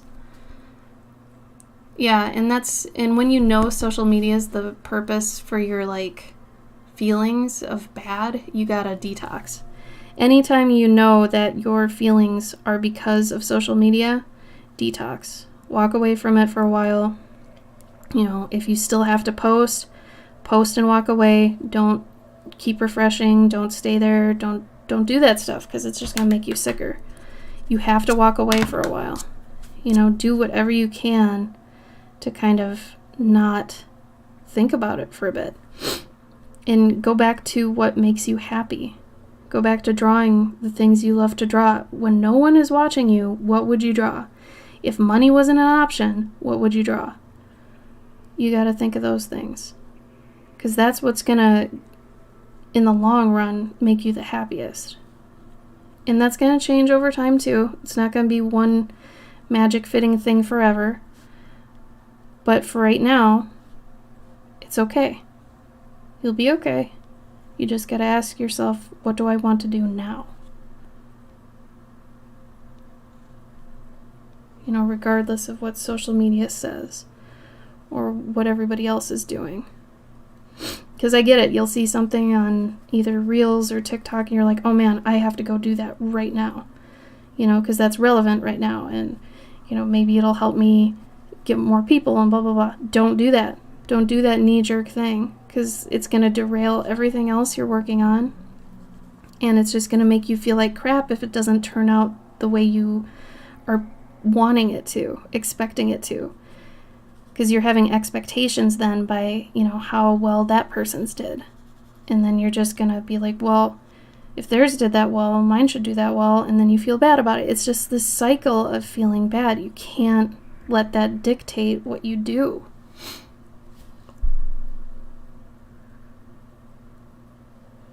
Yeah, Bella, I actually had 3 different mentorships that I did, and one was the gauntlet, I called it, which was basically you pick the thing that you want to pump out by the end of a certain time. Like, let's say it was a postcard pack.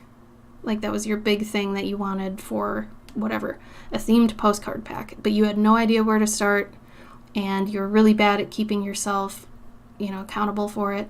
I led people through doing that. Like how to do it, where to get it printed. I kept you on your own schedule, your own deadline, all that kind of stuff. And they did pretty well for a while, and then I got too busy for them. And last stream, stream before last, somebody asked me if I was going to open up all of them again, because I had another one that was commissions, how to run a commission-based system, if that's all you want to do. I tell you everything I've learned over the past 7 years of just doing commissions as a full-time gig. That was another one. And then, I can't remember the third thing.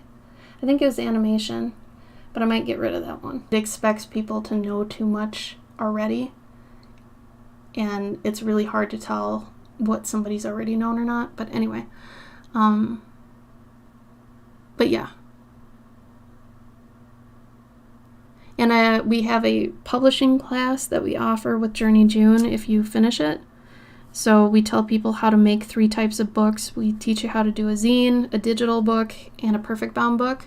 And technically an offset print book that you would do with like Kickstarter, that's like this dream book scenario where you can have like a cloth cover and all this sort of stuff. But usually you have to have thousands of dollars for that. So we don't go too in-depth into that, but we do teach you how to do the other ones.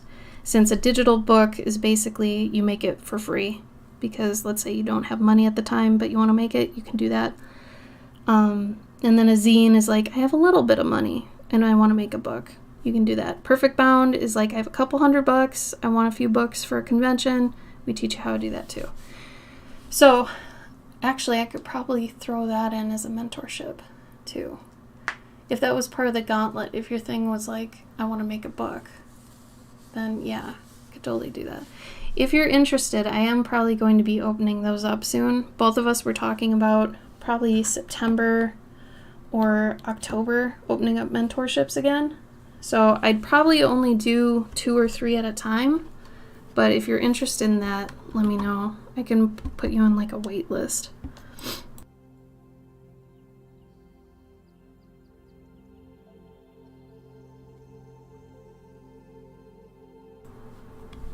I'm finishing up an 8-piece dog portrait series. Wow. Makes me feel even better when I can attach my art to a good cause. Oh yeah, definitely. Yeah, if you can do like pet portraits, if you have the time to do a pet portrait like thing for free for shelters and stuff, that feels great. I've done that a few times, and yeah, honestly, just doing that kind of stuff whenever you can is wonderful. How you doing, Wes? If you're still here. Sorry, I said hi and then I kept going on my rant.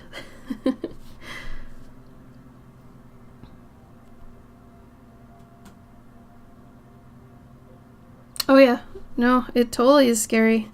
Every time I make a new book, that absolutely goes into my brain. So the key with that, though, is we usually say don't order more than 10 books at a time.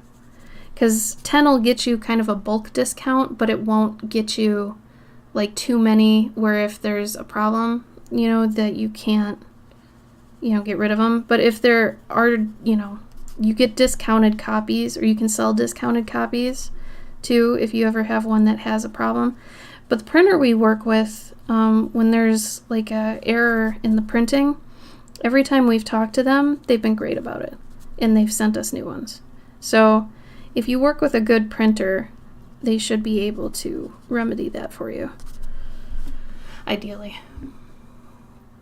Surviving? Hey, I'd say that's a step above me. But yeah, honestly, I'm always more nerve-wracked when I get an order of books instead of excited, because I'm always scared about how's the color going to be, you know, all these sorts of things. Oh, fostering rodents. Oh, Bella, that's so good. You have several stickers, Scaredy Fox. There you go. Stickers are great. I feel like stickers are one of those really nice, timeless things to kind of have as a merch option, always.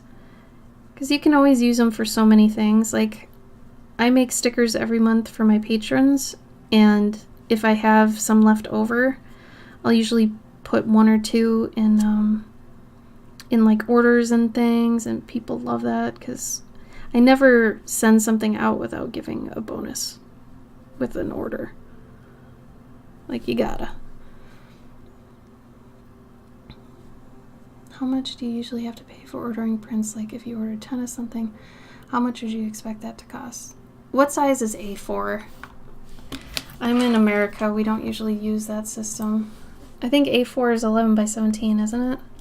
Inches? A4 paper.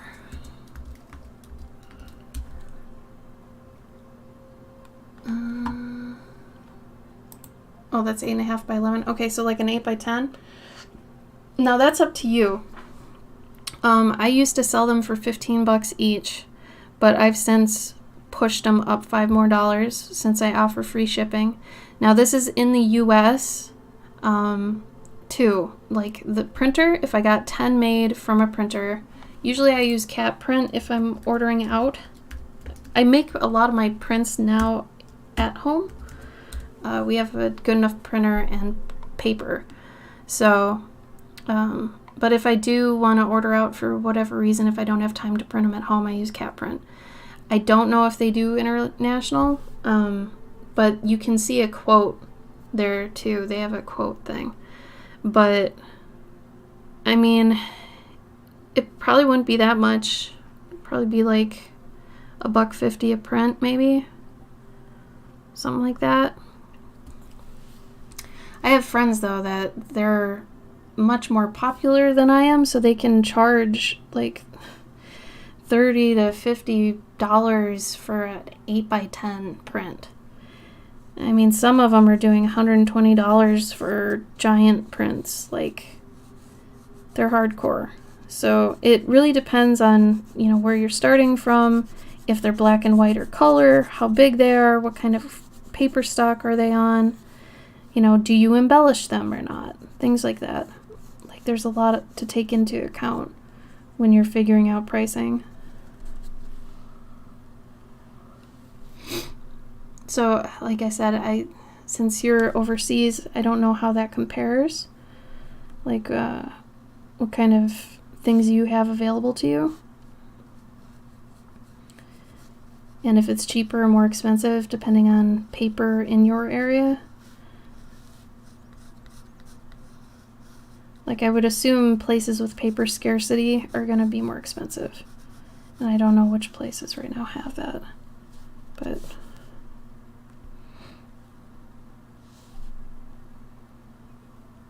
hopefully that helps a little bit. But yeah, it kind of sucks because no matter what mentorship I give, you have to have a little bit of knowledge of Photoshop to be able to actually do it. Like, my husband and I, we kind of interview people before we take them on as mentees because we need to make sure you have a basic knowledge of Photoshop before we go into it, because I can't be like, okay, you got to open up levels and go here and do this. And if you're like, what's levels? I can't help you with that. You know, like it's like teaching you Photoshop then on top of actually teaching you how to do something else. Like it's harder. I mean, I guess I'd offer it but it'd be a little bit more expensive. Oh, you're in England? Okay. Dang, I wish Kat was here. I have a stream viewer who comes in sometimes, and she lives in Canada, but she's originally from England. And I feel like she might have been able to help if she were here. Maybe another time, though.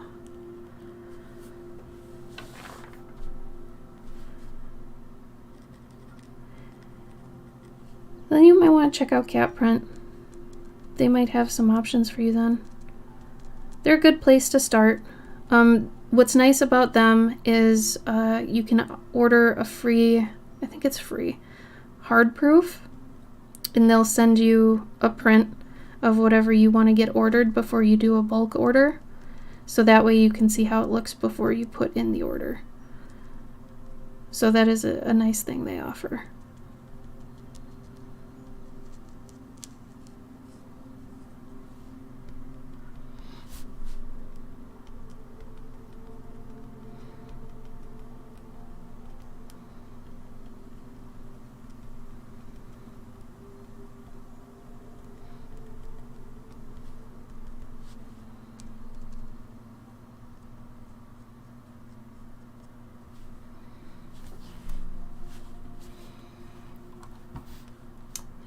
These ones shine.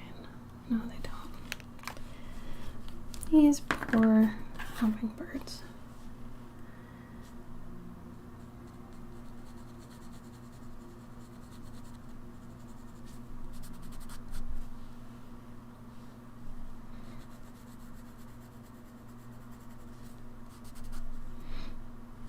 What their wings look like.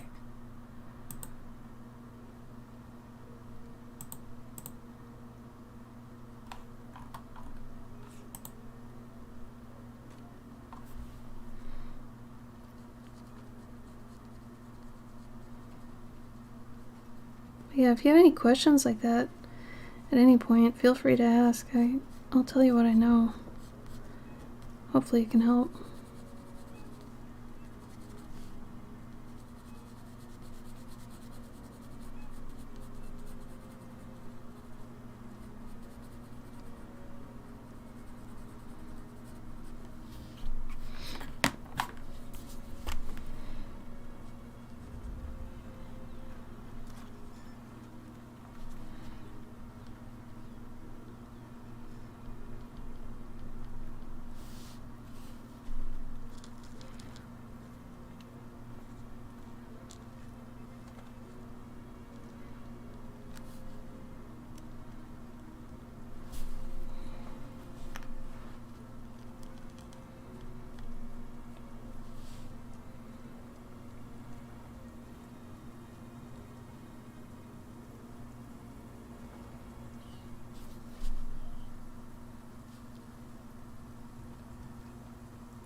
The art scene on the internet is just strange in general nowadays, too. It's really weird. It's like the people who have a lot of followers right now, it's like they've had a lot of followers for a long time now. And it's hard for people unless they go viral to get even, a bigger number than they've had. I remember I was posting every day for about 3 years, and I was steadily getting 100 people a month, something like that. And this was back in 2012, 2013, kind of when the app first launched, I guess. And things were a lot more predictable. You were able to figure out okay, so if I'm posting this much, then I'm getting this many people and this, that, or the other thing. And now it's gotten to the point you have no idea what's doing what. And honestly, trying to understand it will make you crazy. So it's better to just not even concern yourself with followers or anything like that anymore. Because it will drive you insane. And it will make you a worse artist because you'll just get obsessed with things that don't have any bearing on art,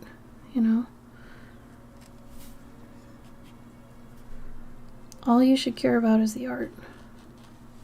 And if you don't have a business right now that depends on your social media presence, then you're in an even better spot, honestly. I wish I didn't depend on it for my job. It makes it that much more stressful, but I know better. I know to not let it affect me or my work. So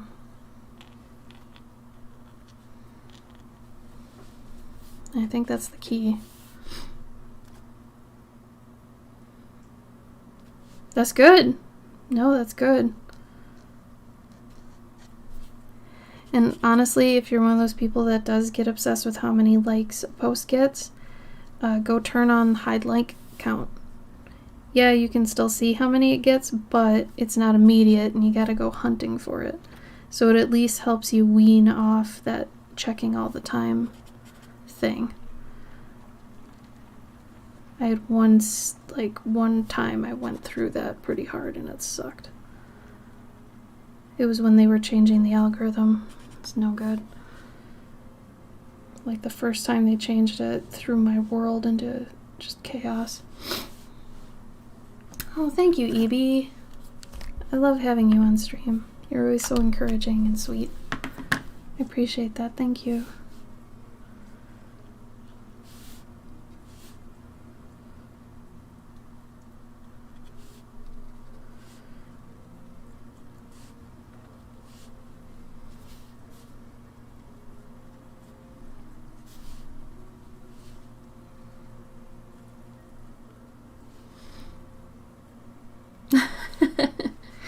But have you even been trying to grow it though, Wes? I feel like you haven't been really going gung-ho at it, right? You just kind of throw things out there and if they stick, cool. Cause you have an actual job, right? You're coloring for some pretty big comics from what I remember, yeah?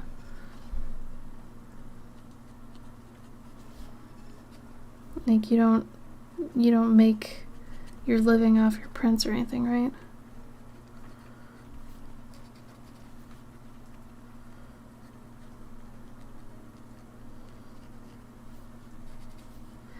Oh, also tell Sheila that I sent that printout today.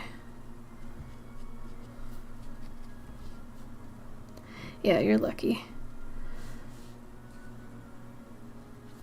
And Gabe's at a crossroads, so he's having a hard time with that.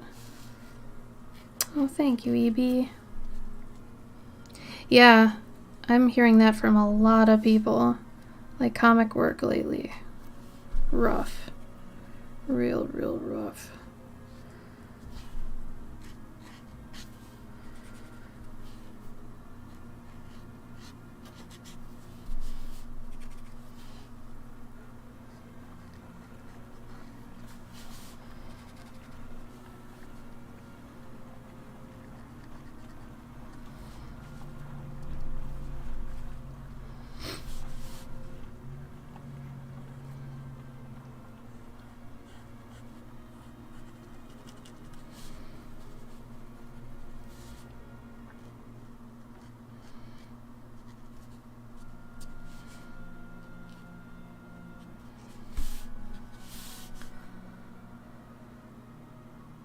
Mentally? Yeah. I think you guys are about the same age too, aren't you? Somewhere in there. It's like he doesn't want to leave comics, but he knows it's kind of not a good long term anymore. Like, especially with what happened to Oni recently, which was like one of his main companies that he worked with. Ugh. He's still got some projects he's working on with them, so, you know, all that happening has really put a wrench in those projects. So they aren't moving along as quickly.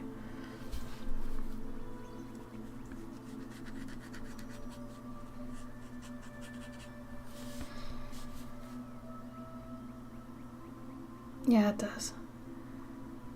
A lot of good people were let go.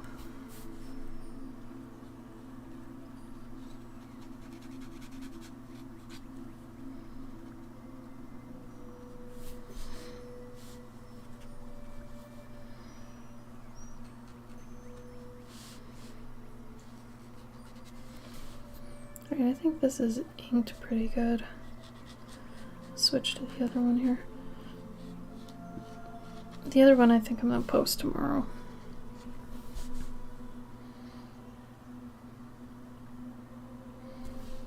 This has a few other things I want to do, but I'll probably do it with pastels.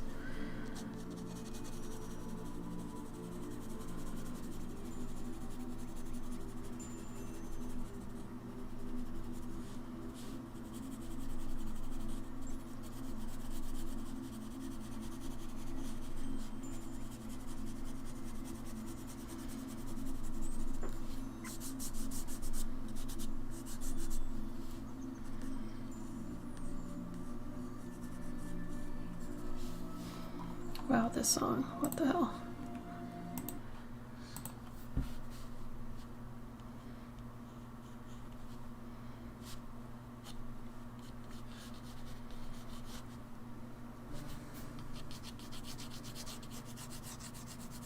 Oh man, Wes, you gotta get some, like, gloves for C2E2, man.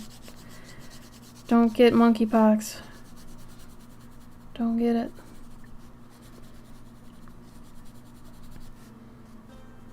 I'm getting, like, some cotton washable gloves or something so I can wear a different one every day, because, man, I do not want that shit.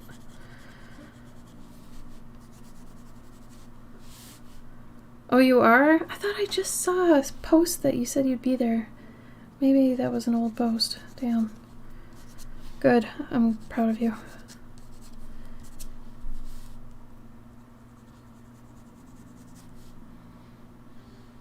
Yeah, right.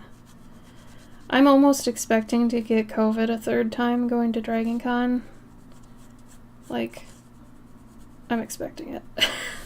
But monkeypox I do not want. Anything to do with skin conditions I am super not okay with. Not in the least.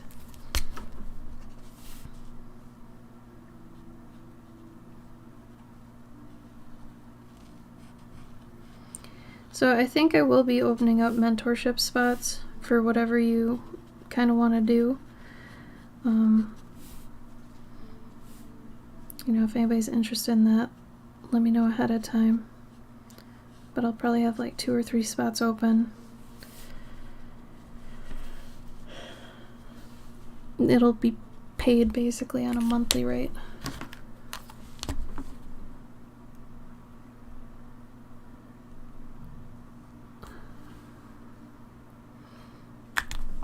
Alright, I'll do the rest of this detailing later.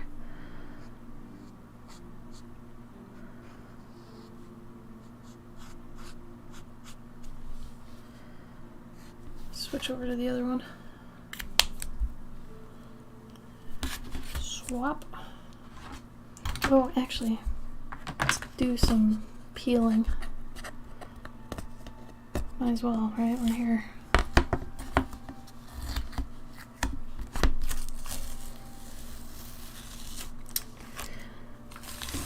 What's funny about this is it looks like it's a nice line, but really the line is right here. So it's actually cropped. It gets cropped about 1/4 of an inch in. So it won't be there. It'll be there. So every time I do a painting, wherever the tape is, that's not actually where the painting ends. It ends a lot earlier.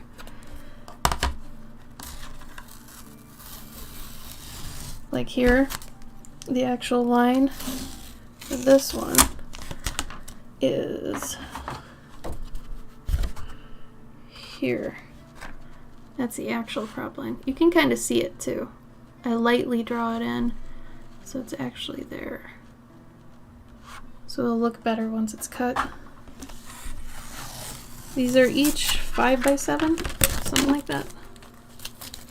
They fit in frames. I always make sure these fit in frames, because why not? Unless I'm feeling really super rebellious, then I'll make it some weird aspect ratio or dimensions or something.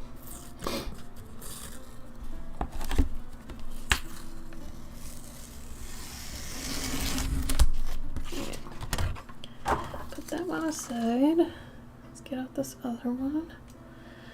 Oh my god, it is hot in here. It's like 90 degrees outside right now and I'm on the top floor. So it gets hot. It gets hot. Hot.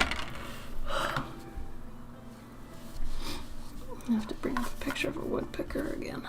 Woodpecker.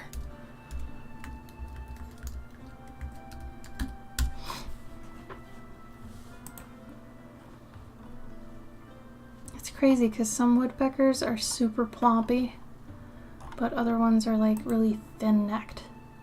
They look really weird.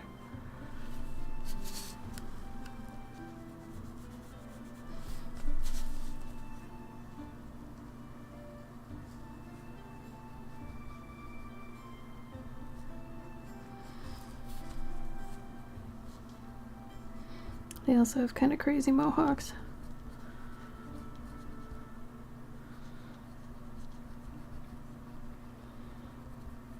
Total rebels.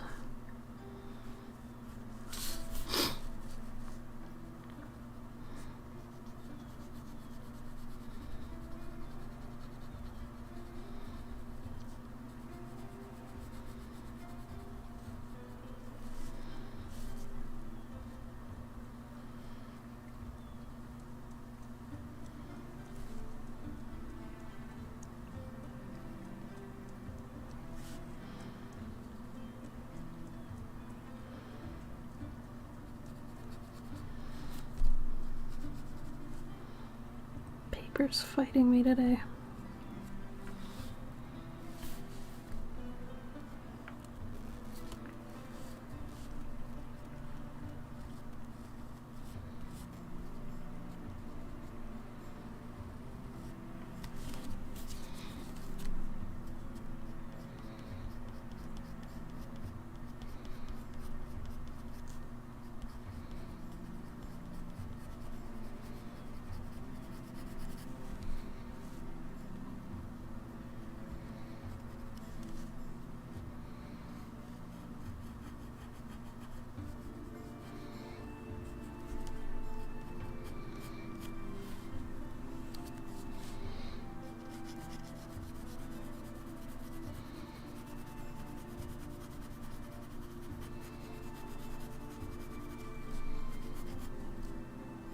I'm really scared of Gabe getting monkeypox. Since he works pushing carts at Walmart, he's touching everything, basically, that every single person goes into Walmart, like, touches. So, I'm over here having a heart attack. I asked him if he would please get some gloves to wear during work, and he did, which is really nice. He knows I'm really scared of that. So, yeah, he got some gloves.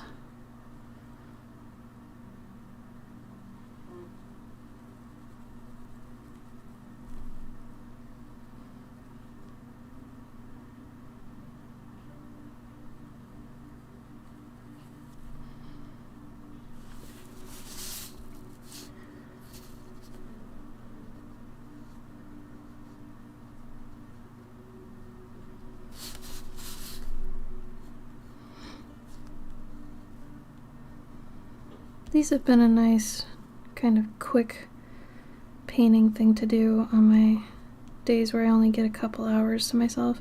I only get maybe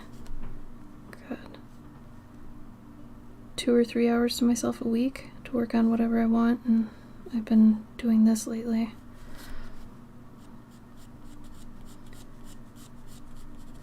I think in the fall I'll probably go back to doing my I was doing a major arcana tarot deck. I got 6 cards in and I had to stop because I got too busy, but I would like to pick that up again. Yeah, isn't that scary? I mean, his job has so many, like, scary things to it. There was a storm the other day. When there's a storm, they don't have to stop collecting metal carts unless they see lightning. That's scary to me. Like, 'cause that could be the first lightning strike, you know? And if you're one of those people that doesn't put your cart back in the cart corral, I think I hate you, just by default. You should probably put your fucking cart back. Make my husband's job easier, please. He's out there in the rain, getting electrocuted for you. Yeah, and what's even worse is, heat stroke and stuff. Luckily, Gabe's kind of, he's kind of built for this weather, like hot weather. He hates it, but, luckily his skin, like, he's not fair-skinned, he's got Mexican skin, so he's good for tanning and stuff like that. He doesn't burn. I don't know if I've ever seen him really burn. But me, I was out there for like 20 minutes the other day doing yard work, and I burned. I fucking burned. But it still gets to be like 95 lately. It's way too hot. Way too hot.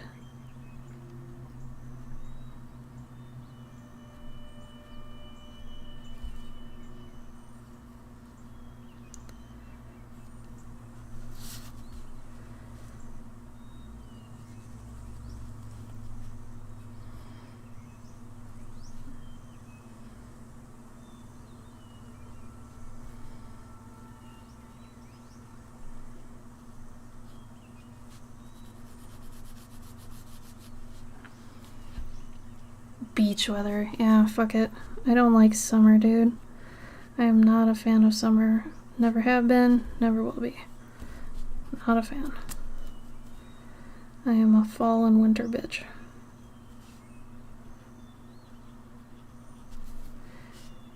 I mean, I was born in January, so it's like the most frigid temperatures in Minnesota.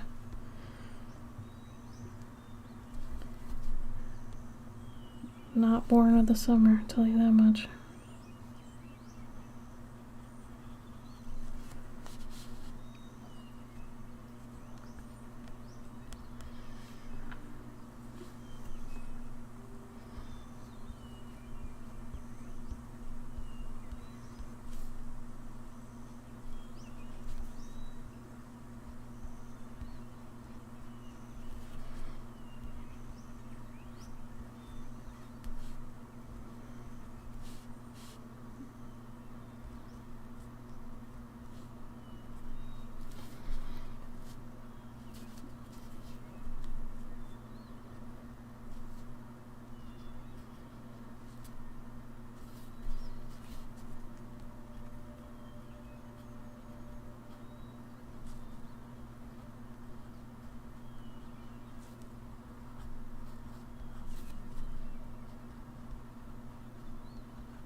I really wouldn't mind if it was like 75 out with like not much humidity.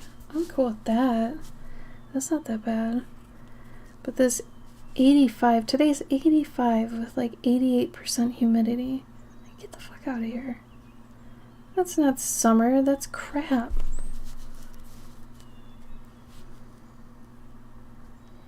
If any of you live in Florida, I have a ton of respect for you for a million reasons. Like, I went to Florida once. It was the worst place on earth. I can't with Florida. I can't do it. It's against everything in me. Like, I can't. I went to Texas once too. Texas I can do though. Texas is like dry heat. But oh my god, Florida can get the fuck out.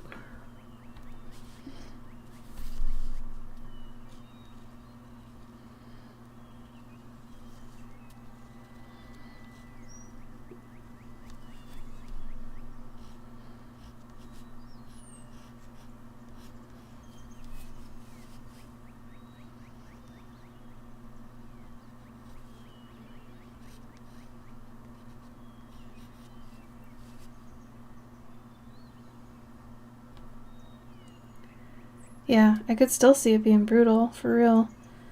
Just not as wet heat. Ugh. But yeah, that would feel more like the world's trying to kill you. Like the environment is trying to actively kill you if it's dry heat. I feel like wet heat just feels like it's trying to suffocate you slowly. Dry heat, quickly. Like we want to burn you like an ant.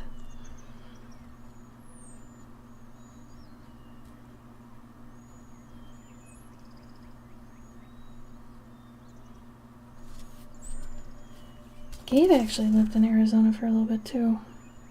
Long time ago though.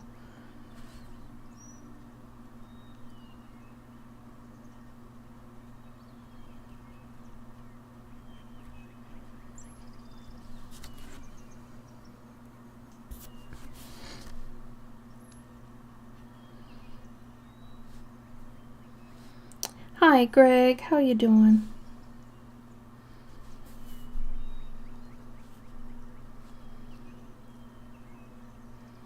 Greg here is always a ray of sunshine. Always coming in, always being real positive and sweet. How's things been, Greg? Tired but alright, that sounds good. I'm gonna steal that too. I would like some money. Trying to find more ways to get money. Times are hard, friend. Everybody I know is on hard times right now. But then again, a lot of the people I know are independent artists, so makes sense that we're all having a hard time. I keep thinking about going back to a full-time art job, and I'm like, I don't know if I can do it. Honestly, like working underneath somebody at this point, I think would probably be really difficult. Since I've been my own boss forever, like for at least 7 years. At least. 2015? How long ago? Whatever, since 2015. So I feel like going back and, I don't know how that would go down. I hated having a boss before I quit. I don't know how that would go down now.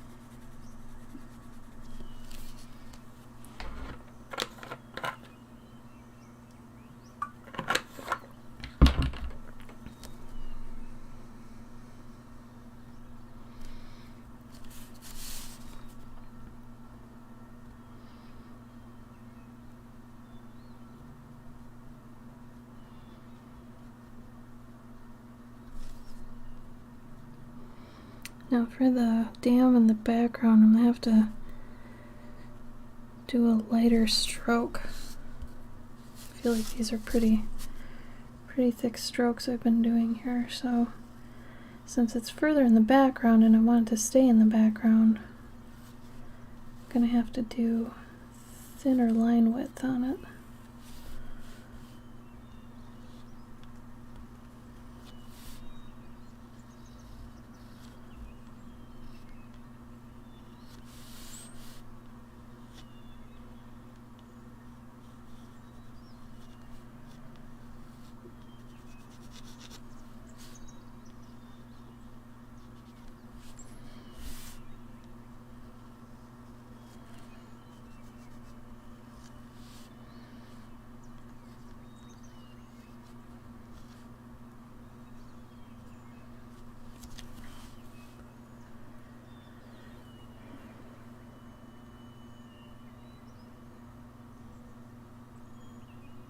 It's true, Greg. It's totally true.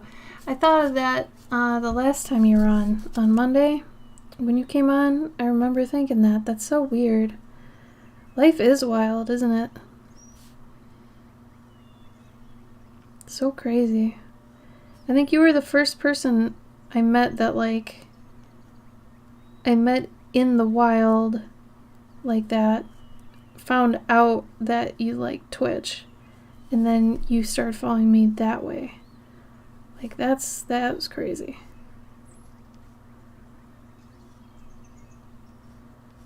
Back when things weren't scary to go out and be a part of.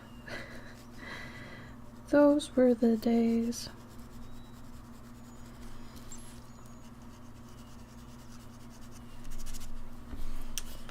Okay, this one's getting long. I have to sharpen one of these pretty thin.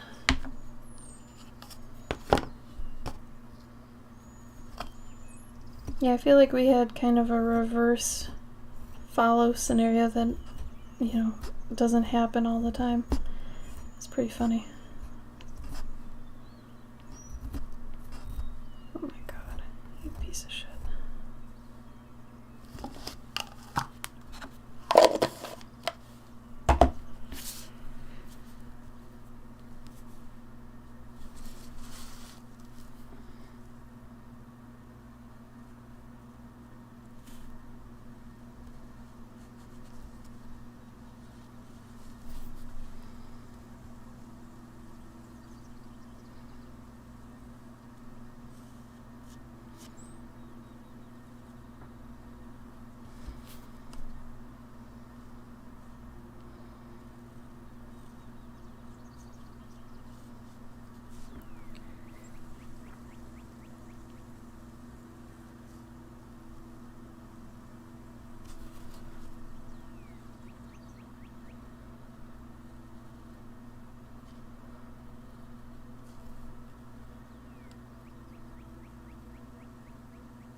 I appreciate you too, Greg. I think it was a special thing. I'm with you on that. Definitely.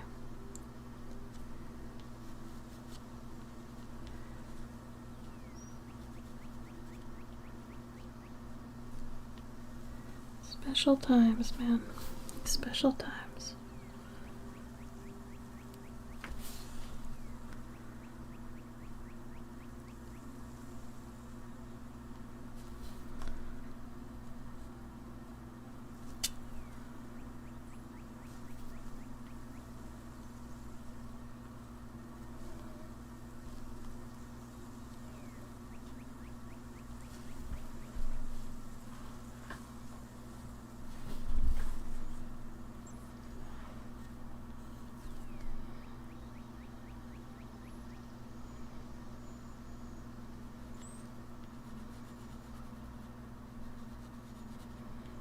I feel like we all took those times for granted back when we could just be out and about doing whatever without worrying about catching some crazy sickness. Now there's 2. I mean, I read something online too where you're not even supposed to be trying on clothes or anything at, you know, stores because of monkeypox, and scary. So it's like we really are reaching the point of having to be in a plastic bubble when we go out. Really strange stuff. Strange times.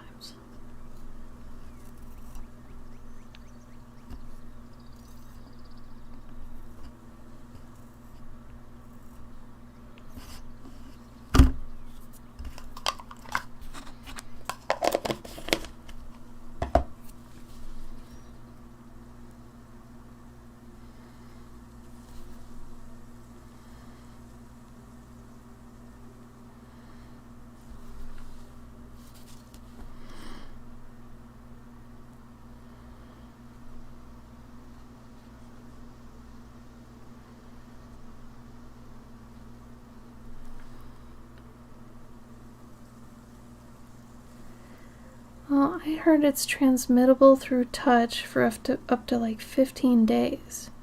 Is that incorrect? Please correct me.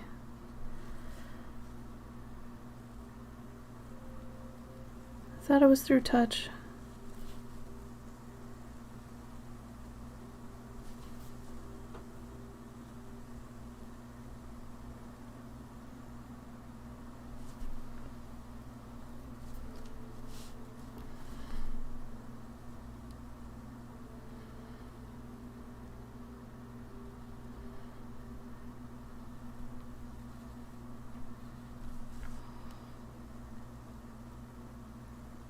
Oh, really? So, not surfaces? Because I heard it could be on linens or something. Is it like... Can it stay on a surface? Oh. Oh, thank God. That's a bit better than I thought. What I had read was just touch, so I freaked out at that. Clothes, okay. So, on Monday's stream, Cavendish, who was here, brought up that it can stay on linens for like 15 days or something, which is scary from a hotel standpoint. So he mentioned that, and I was like, ugh. It's like, damn it.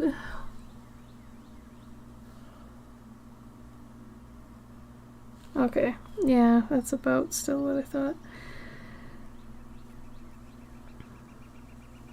And that's why I got a cover for my phone that I can just drop my phone in this little pouch and then just desanitize the pouch. Maybe I can put a link to the thing. Yeah, but the vaccine's only available for like immunocompromised people and stuff like that. I looked that up. I wanted one.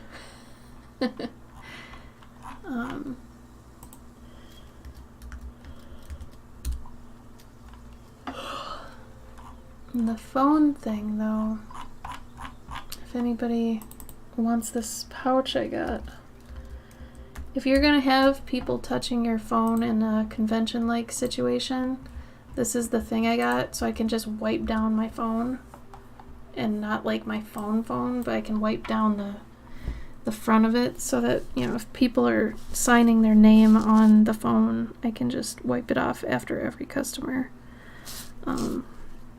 If you need that, it's pretty nice. It's really pretty good quality.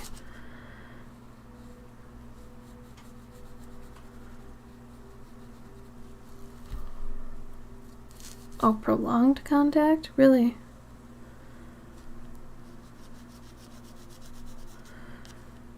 Good. Good. I don't think I'm gonna have prolonged touching with anybody. Except Gabe, who works at Walmart and pushes carts. Ugh.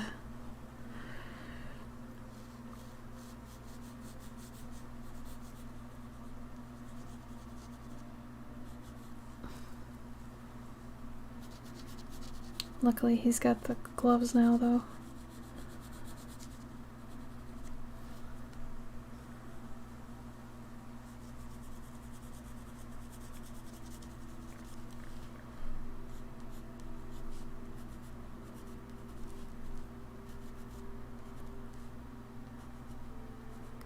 Can't wait for winter for so many reasons.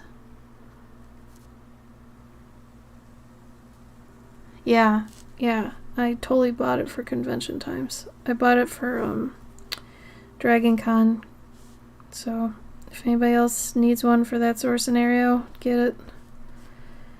I can vouch that it's a good quality thing. It's meant for underwater, but like the plastic is really thick and it like snaps shut at the top, which is pretty nice. If you have the square reader that attaches via the headphone port or the dongle at the bottom of your phone, you're gonna need to probably flip it around and have it come out of that top part, but otherwise it should still work fine.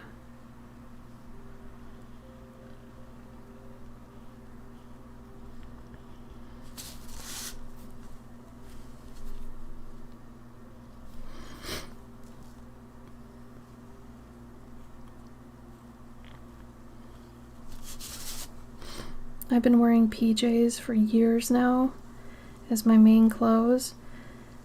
So I actually had to get new clothes to wear to Dragon Con because all I have are PJs that fit me. My old clothes do not fit me anymore.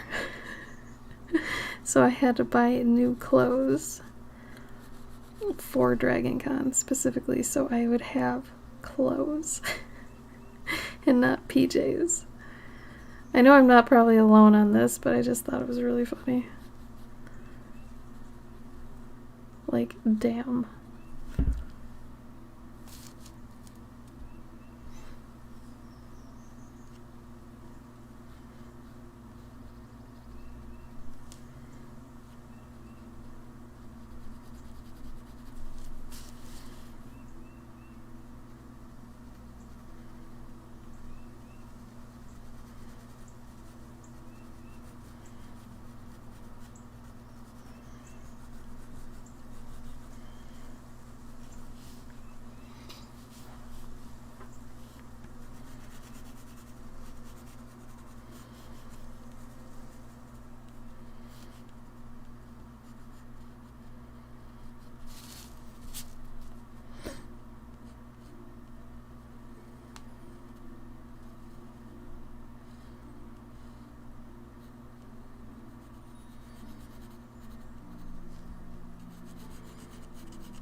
So I am selling all these too, so if one of the ones I did today striked your fancy, let me know. They're $130 each. They'll probably be $140 once they're on my website, if no one gets them during the stream. So you kind of get a deal if you buy it during the stream.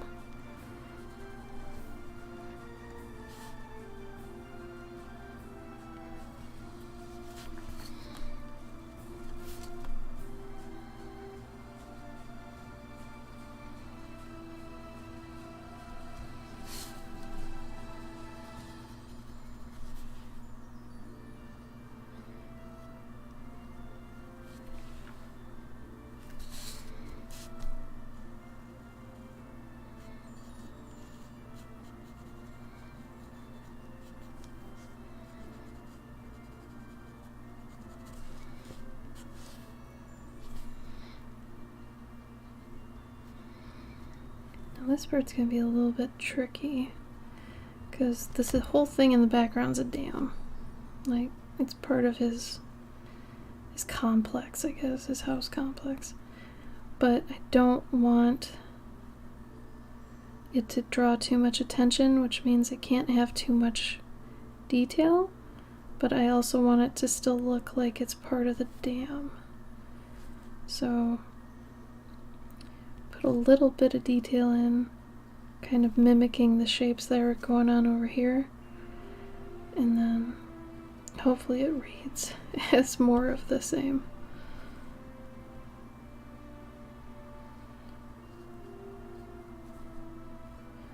But like more broad areas and less lines, some shadow pockets.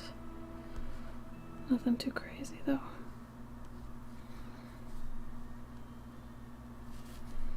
So over here is trees.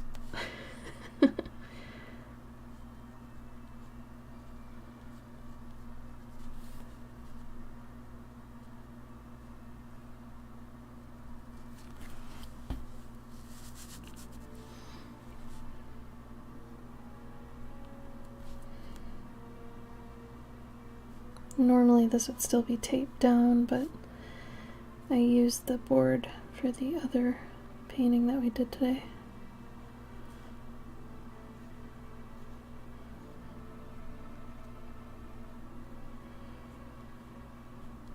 What's everybody doing the rest of the day?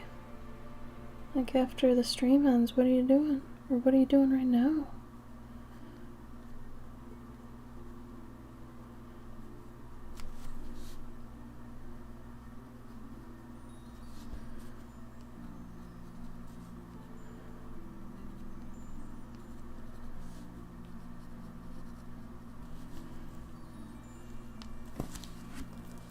Oh, yay! What are you drawing, Bella? Thank you for drawing with me. Is anybody else doing art? I love it when we're all drawing together. I feel like there's some sort of shared energy that goes with that. Might sound crazy, but I like to think that. I don't think I'm superstitious or anything for it, but I like to believe it. That maybe we're all sharing some creative moment, you know, like it's an art jam or something. Like were we in a coffee shop together, we'd be all drawing, sharing a moment.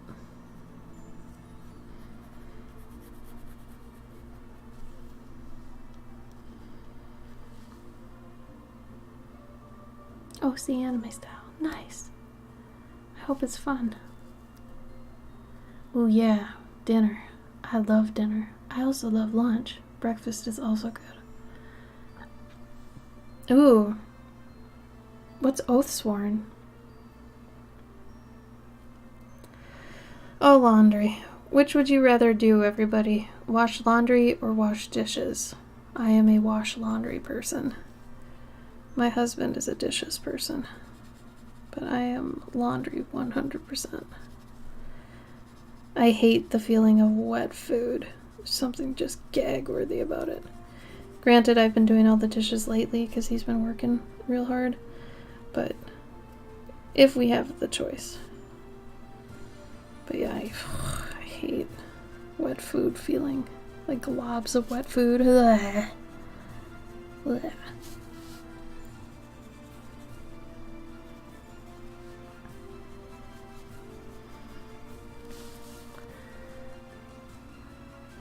Dishes, laundry, laundry. Alright, Fire Seal. Enjoy your walk. A dishwasher, nice. Oh, tabletop adventure game. With miniatures or just like a regular board or... Oh, that's gotta be so fun. I assume it's all four of you. The fifth one being a little cheerleader.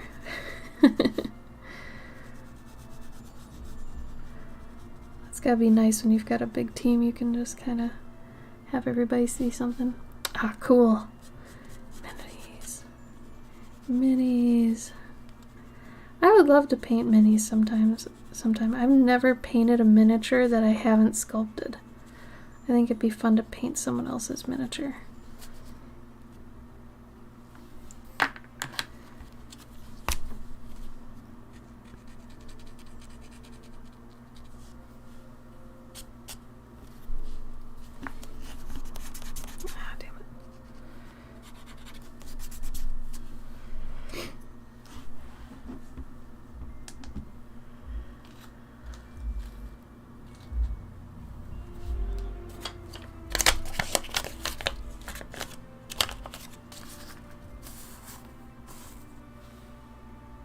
Oh, really?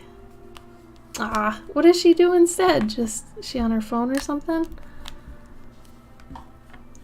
Yeah, get some things for your table. Yeah, do it. Do that table prep. Oh, cute. Oh, I bet he has so much fun with that.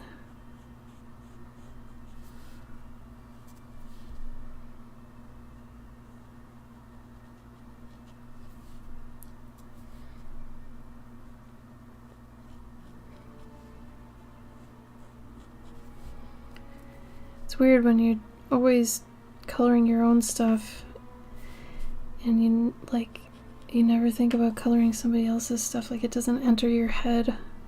And then when you do, you're like, oh yeah, that'd be kind of fun.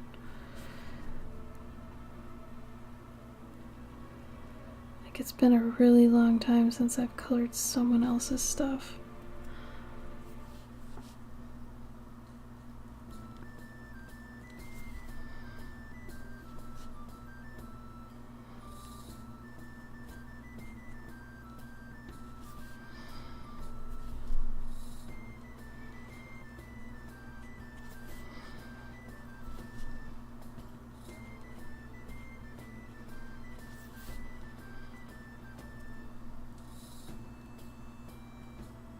Oh, really? Did you at least have a little magnifying glass and all that? Because I could see it being very frustrating if you don't have the right tools.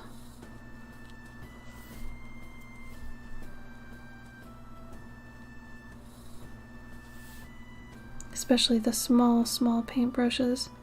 I actually bought a couple miniature brushes, like meant for minis, for my paintings. They're amazing. They're really good brushes. One of them's called the Psycho. I almost bought it just because it's called that. I thought that was hilarious.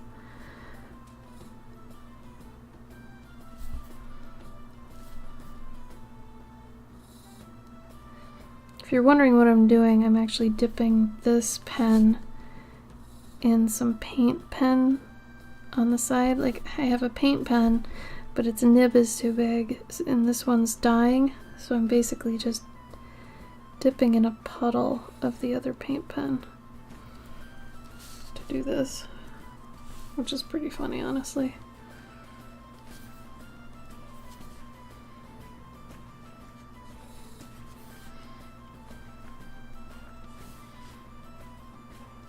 Oh wow, you should get those little glasses that are like magnifying things. Gabe had a set of those for something, and I used them when I was doing jewelry. Oh my god, they were amazing. I think he'd love that. They're like little glasses with magnifying, like, giant thingies on them. Using a pen like a paper. Yeah, basically, that's what I'm doing. It's got a brush tip, so it helps. I mean, you work with what you got, you know? I don't even know what kind of paint this is. It's in the paint. It's in the Posca. Is that acrylic paint in the Posca? It's all in Japanese. Thank you.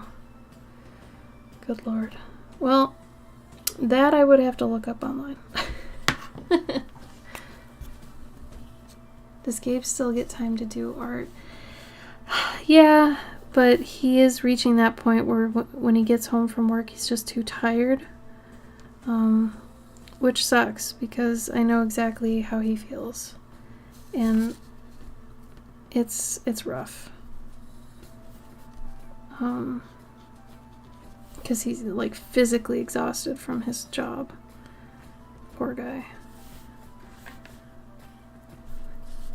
But he still doodles in his sketchbook. He keeps up with his Patreon stuff right now. It's like all he has A, time for, and B, I guess just time for.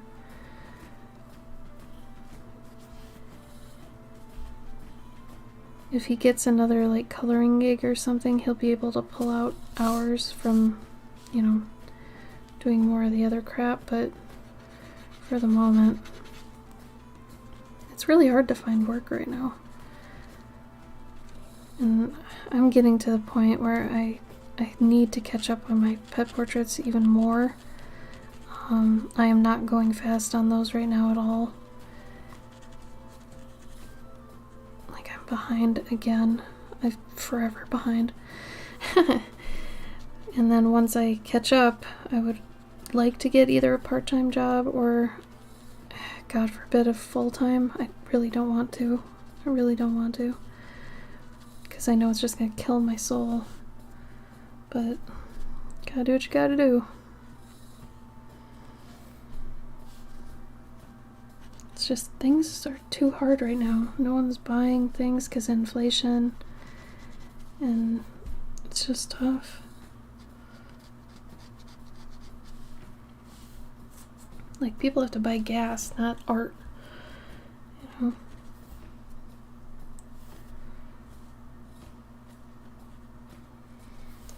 But yeah, so Gabe's been doing his sketchbooks for Patreon and his kaiju cards still. And then he told me he wants to open up mentorships for comics, painting, and there's one other thing. I forgot what it was. Coming up this fall, which I think would be smart. I keep telling him to do it and he kept forgetting. But I was like, you have so much knowledge that it's stupid you wouldn't, you know, and he's worked with major comic companies too, which he can help tell people, hey, okay, so they're looking for this, and you gotta get in this way, and like, he has valuable knowledge.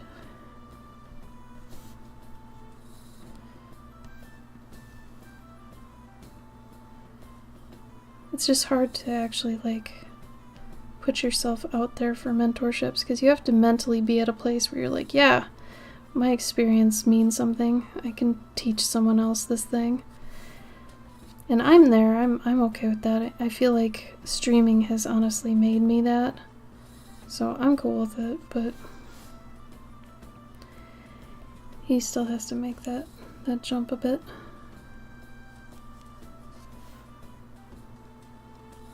Honestly, my perfect job right now would be if I could get my Patreon up to doing like $900 a month. That would be nice. Because then, you know, doing just that, pet portraits, and then eventually doing my stories, which were the whole reason I left my job in the first place, and it's now been 7 years and I haven't gotten back to what I originally set out to do yet. Turns out you gotta make money. But I'm gonna try to get back to that again.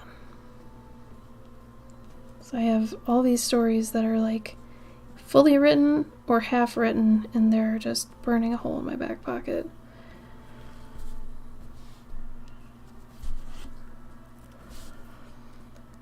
Worries me for my future when such an amazing artist as Gabe is having a hard time finding work. Like, what chance do I have? I'll be completely transparent with you. I worry about you as well.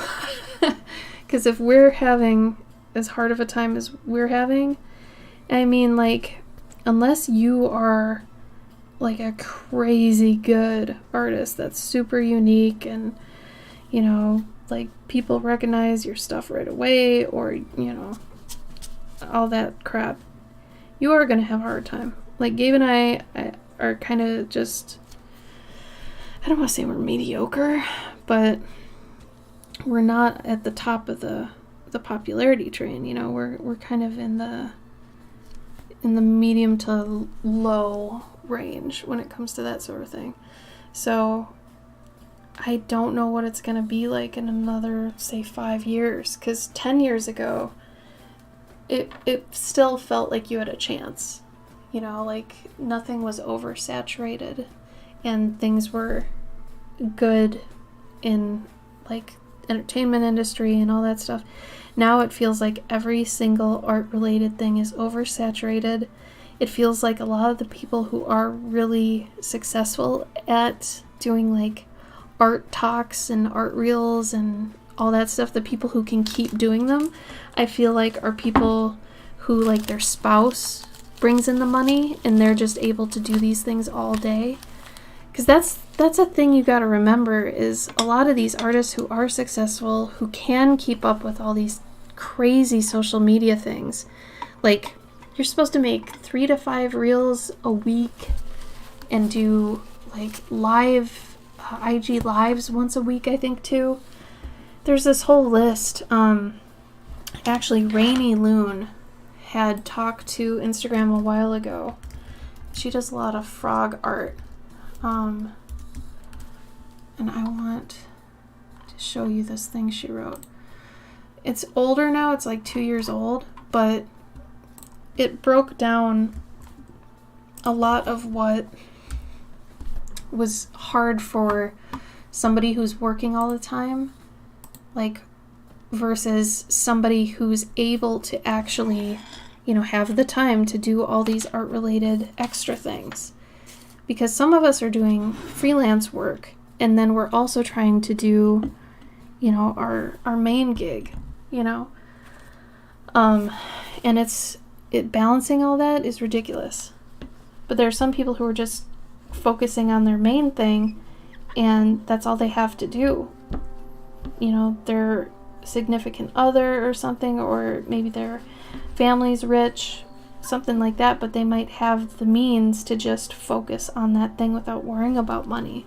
And of course those people are going to get more, interactions and stuff. They have the time, And it's super unfair, and it's just how things are, though. Like, you can't really fight that. So, anyway, not to be a downer, I was looking to outline this one, I think. But maybe with this, I feel like the paint pen might have been too much.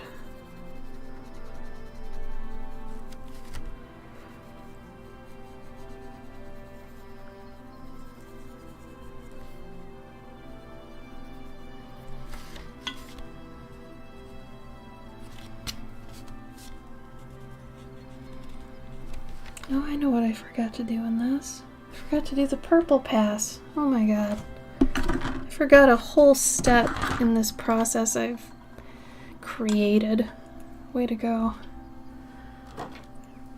Whatever. I'll do it now. Fuck it. Doing it live. Best way to do it. Just do it. Except that's the wrong purple. That is the wrong purple. That's why it didn't look the same to me. My shadows weren't purples.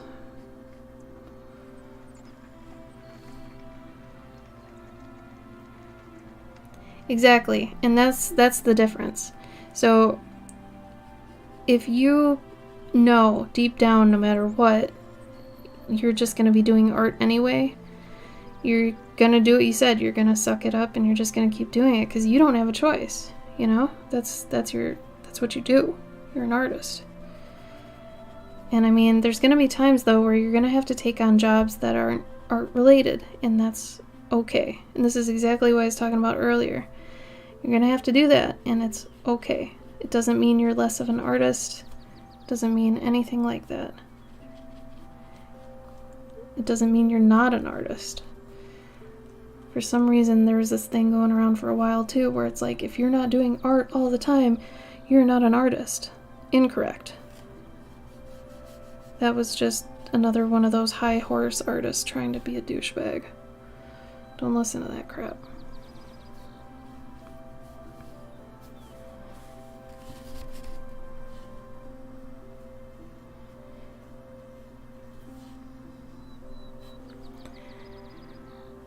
It sucks because I feel like this is the equivalent to basically an income gap, like from rich people to like middle income folks to poor folks, and I feel like that gap has widened, and that's what's happening, I feel like, with art.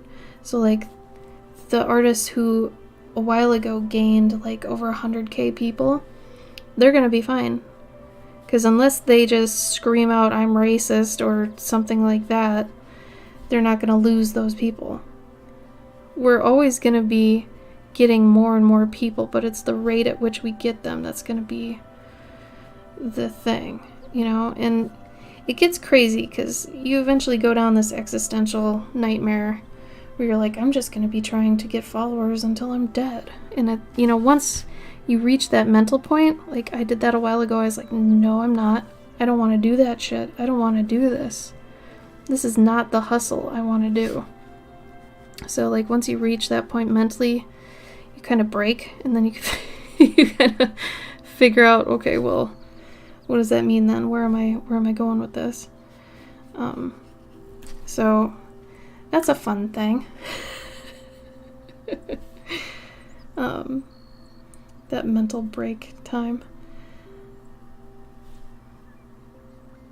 But the thing that I've been trying to do probably for the past year is I've been thinking about more local things.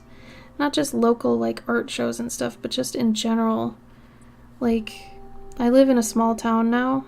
Like, we moved to this very, very, very small town. And I'm like, you know, this could be the big fish in the small pond scenario again. Whereas if you kind of cement yourself in this community as a certain, you know, as an artist and whatever, you could be set. That could be all you need. You don't even need the internet then. And that's kind of what my goal is, to not need the internet. I eventually would love to have my stories published and not have to do a damn thing. I don't want to have to market my stuff anymore. I want someone else to do that for me. You know, I want to get to that point. And I mean, that's way far off, but you know, it's good to think about where you want to be with that. Do you want to be your own marketing person forever? Like, do you like doing that? Some people like doing that, and that's fine. Think about what you want to do and how far you want to take your art, because that's gonna dictate what you do now, you know?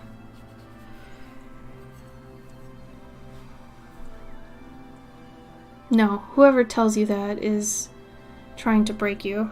Tell them they're dumb, and no, don't do that. There's no point. Posting every day, the problem with that is that the algorithm, it doesn't care anymore. Like, I posted every day for 3 years back in 2012 on. Yeah, it got me a lot back then. Now if I did it, it would get me nothing. Do not do that. Do not do that. It's not about posting. It's about creating art that you're happy with, and if you want to share it with other people, go for it.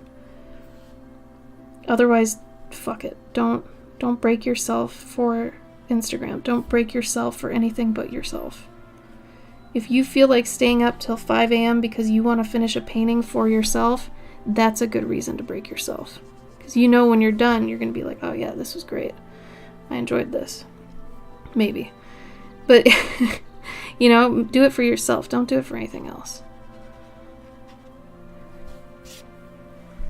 It sucks because I remember the days before social media and the high you'd get off, like finishing a piece of work without anyone else seeing it or knowing no one else would see it.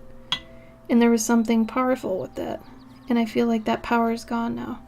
Because everything you make, you're like, yeah, this will probably get posted. Like, fuck that. That's not what it's about. And tell that person to eat a dick. Straight up.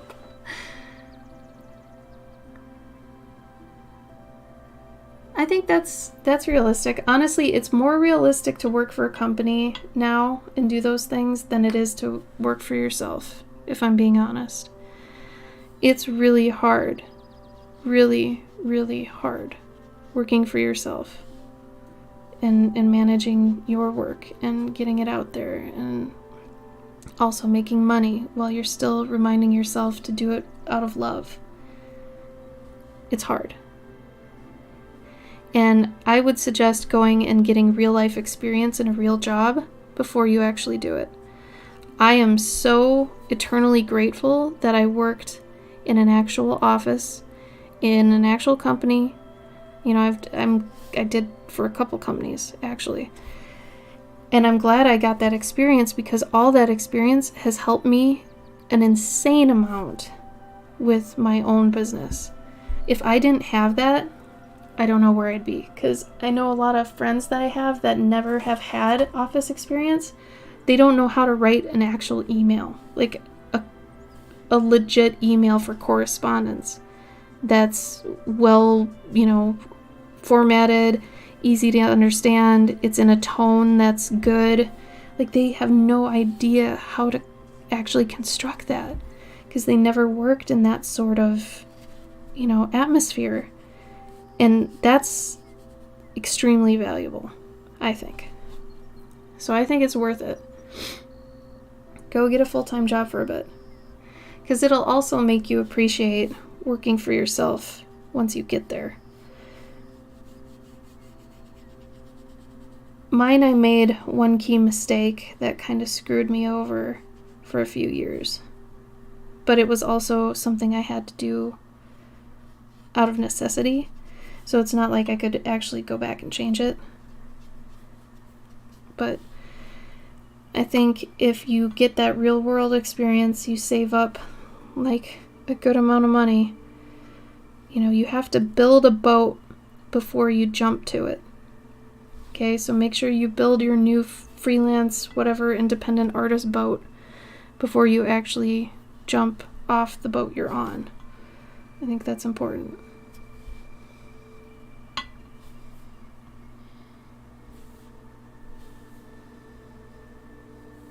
But be making that boat while you're at these other endeavors.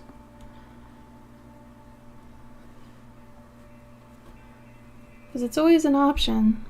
It's just, you're going to have all this time where you think, oh yeah, I've got connections. All those connections will help me if I go independent. And I'd say maybe half of those are true. Like, if you feel like you've got some, yeah, you've got some, but they're not all 100% there. So just know that going forward, that maybe like half of them will fail, or they won't have something for you, or things like that, Okay. I think we're done. This one and this one. Kind of different tonal wise, but that's okay. I'm okay with that. I am gonna fix this one though. This one's bothering me. Hopefully all that helps. I'm probably gonna end the stream here shortly. I think we're gonna start doing Thursdays.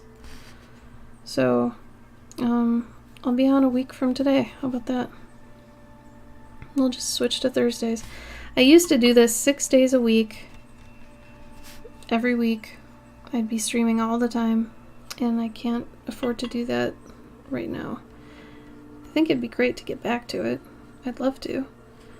I was doing like 8 hours a day too. It was kind of nutty.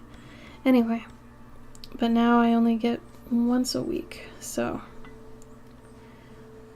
I'll probably post this one next week, but the beaver one I'll post tomorrow. But yeah, if anybody has any questions on anything, let me know.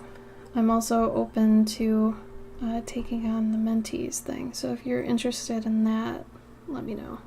If there's a specific project or like type of thing you'd like to make, like prints or books or whatever, hit me up. I can tell you how to do it, or at least how to do it, sort of thing. Anyway, alright.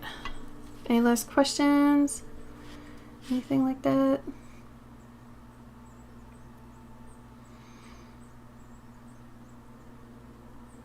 Might need to be more thing here.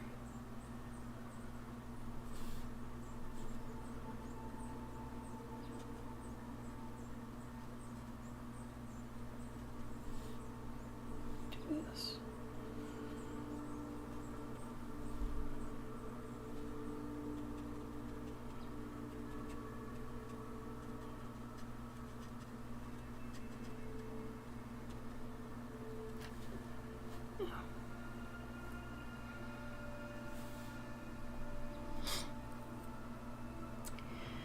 if there's anybody. I'll see if there's anybody to raid. I haven't raided for a while. Oh, thank you, EB. Again, I'm so happy you're here. You're always so lovely to have in the chat. You're welcome. I'm glad I was able to get my internet fixed and do it today because, man, it was so bad on Monday. So stupid bad. Alright, let me see if anybody's on.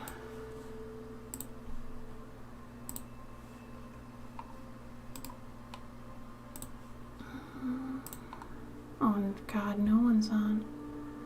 Yeesh. Nope, nobody's on. Though of course Gen Con's streaming and it's probably awesome. Alright, so we did this one and finished lining this one, so that's good. So I'll be posting this tomorrow. Yeah, this one I'll be posting tomorrow. So keep your eyes out on Twitter and Instagram, and probably on my Facebook actually. But thank you all for joining. I had a fun time with you, and I hope you had a fun time with me. And we had some good talks. So thanks for all the good questions, and I don't know, I hope you have a wonderful weekend, okay? Remember to drink water, eat something good, get lots of sleep. I'll see you later, okay? Bye!